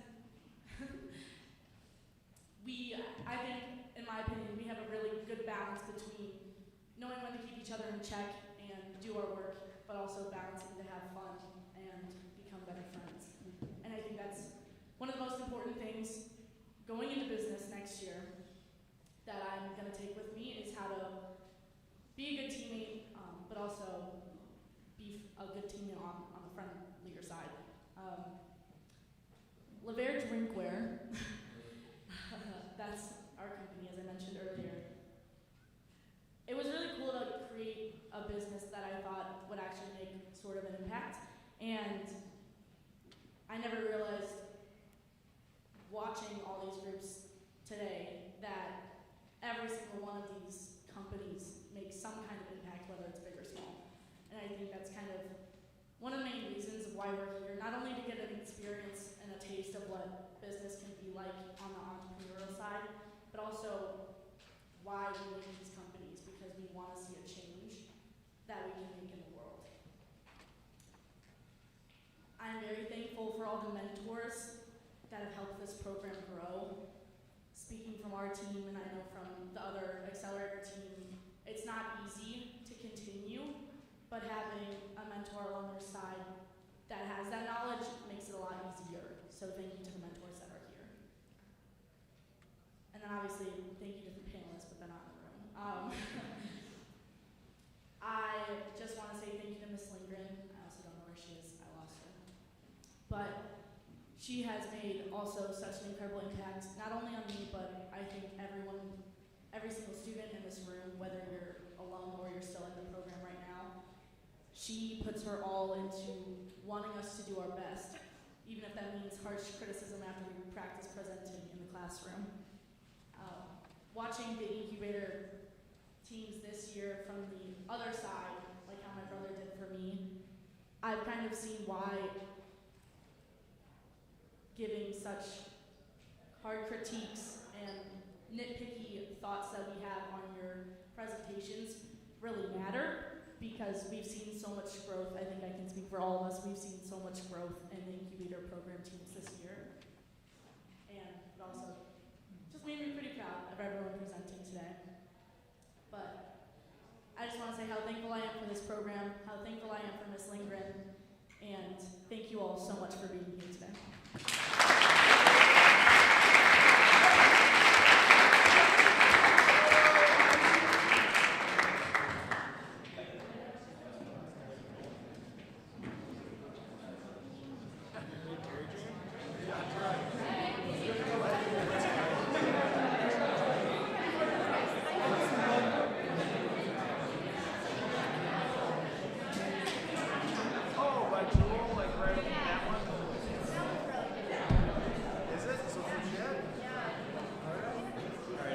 Simmer down. We got the winners here. We got 4 awards going from least important to most important. My team told me to sell it, so that's what I'm doing. All right, so the first is best presentation. I'm joking about least important, most important. So the first is best presentation, followed by best teamwork, followed by investor's choice, and most innovative. Best presentation. The award goes to Sortify.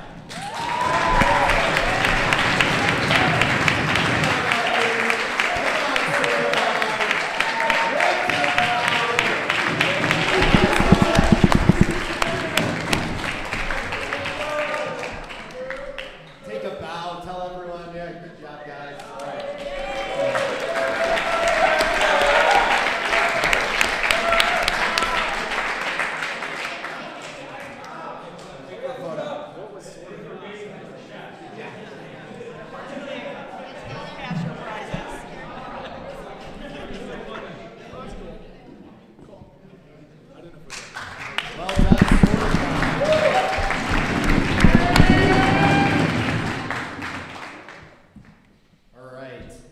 Teamwork goes to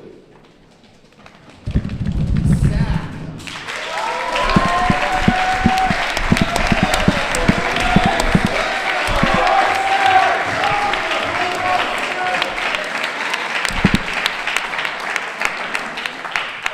Good job, guys. Fantastic. Well done. Love the energy. Love the teamwork.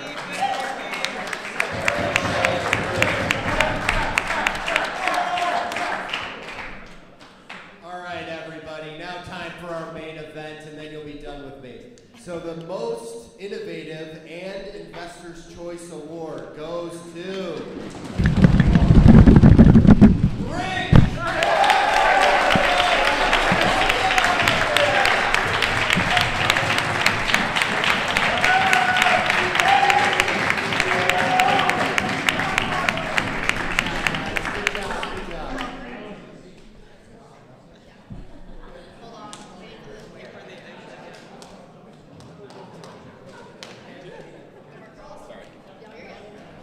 Nice job, Congratulations MC. to every team.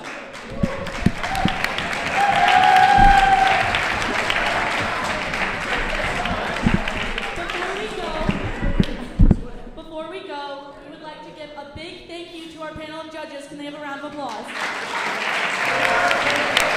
Yes, I do it for the good. You guys messed that up. And on behalf of the Incubator program, thank you all so much for being here today. We hope to see you again next year to see all the work they've done since. Thank you and have a great night. See you guys. Good seeing you. Good job. Good job. I did it. Great job. It's all right. Yeah. Good job. Good job. Well done. Great job. Thank you so much. Great job, boys. Good job, boys. Love your energy, man. Good job. Good job. Good job. Great job. Thank you. Good job, dude. Thank you. How come no one does their seniors thing or like cut people? I don't know. All I know is I want them to go.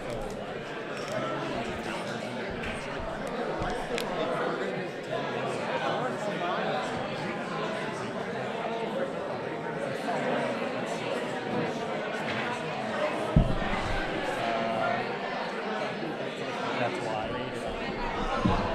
Like, that's like the biggest piece. Most of it. That could make a 60%. What are the costs? It's basically, you look at our graph. Same break manager.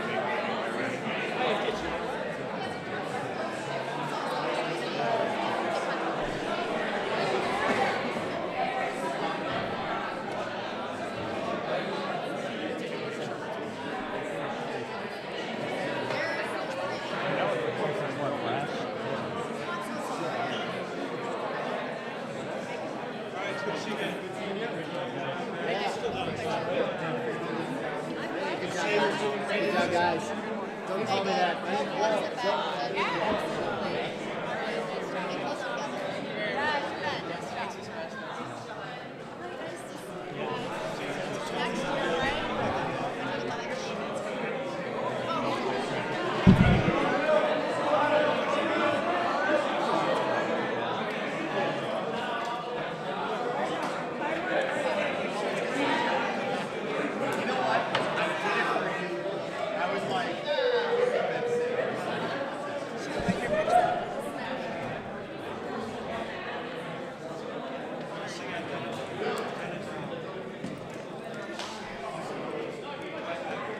son graduated in 2018.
I'm getting it.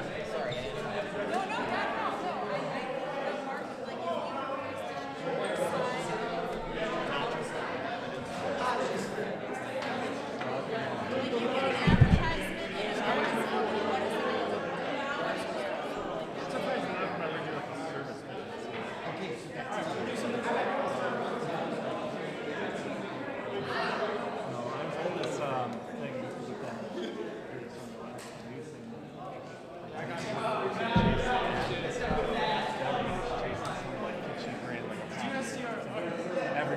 Everybody is.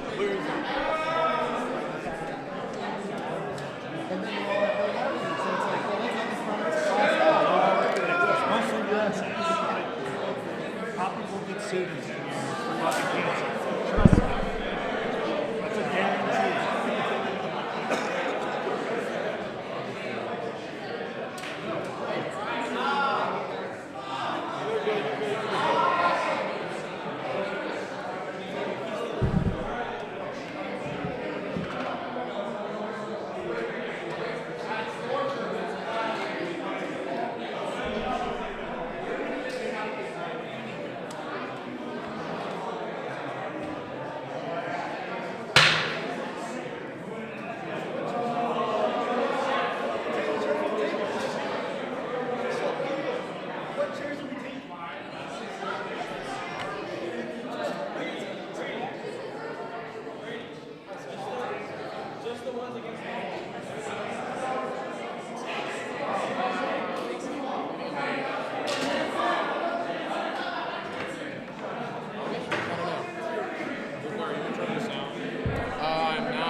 Incubator accelerator.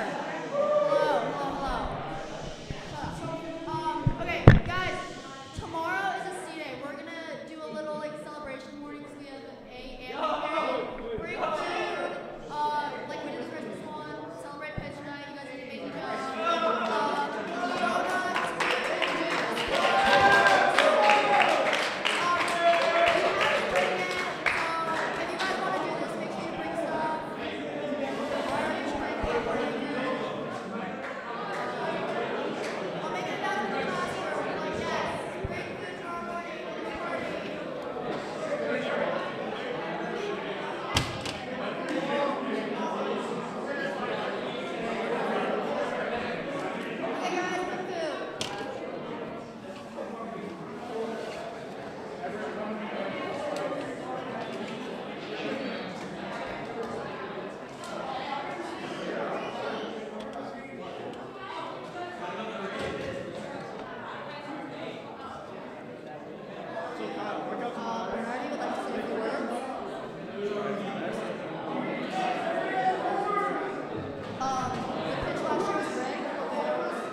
Shout out LeBaire Drinkler. Shout out to our MC, Addie Beagle, and our testimonial list, Allie Williams. Class of 2025 signing out, last pitch night ever.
steak, double guac? Double queso? And guac?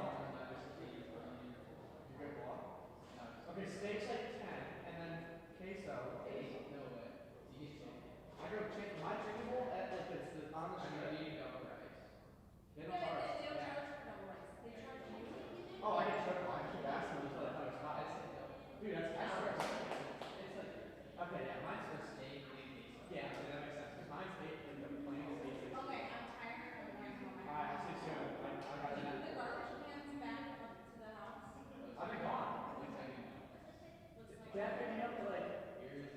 No, he picked me up at like 9 in the morning. I dropped him off. I jumped down the train. I haven't been home. All day. I gotta get gas first. Alright, see ya. Bye, Max. See you. Say hi to your parents. Where's Miss Lincoln? I got here. Oh, okay. We got it.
They're gonna have a tree in the student lounge.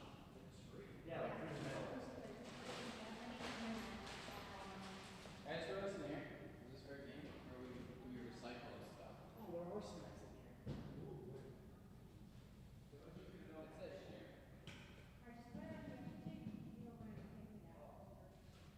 Supposed to be recycled.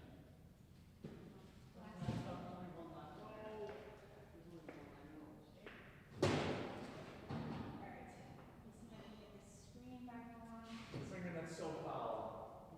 They only left one snack each so they know if it's gone. Only need one? They're smart. That's some of the best snacks though. The Chex Mix? Gardettos are my favorites. What? Gardettos. That's my favorites. Oh really? Chex Mix is gas. That and Chex. I miss Gardettos better than Chex because you get all the time. So okay. Oh, I can't wait to make my phone calls tomorrow. Probably sleeping. Actually, no, I won't. I'll have to wake up. The doggos. Matt's Big Ballers has now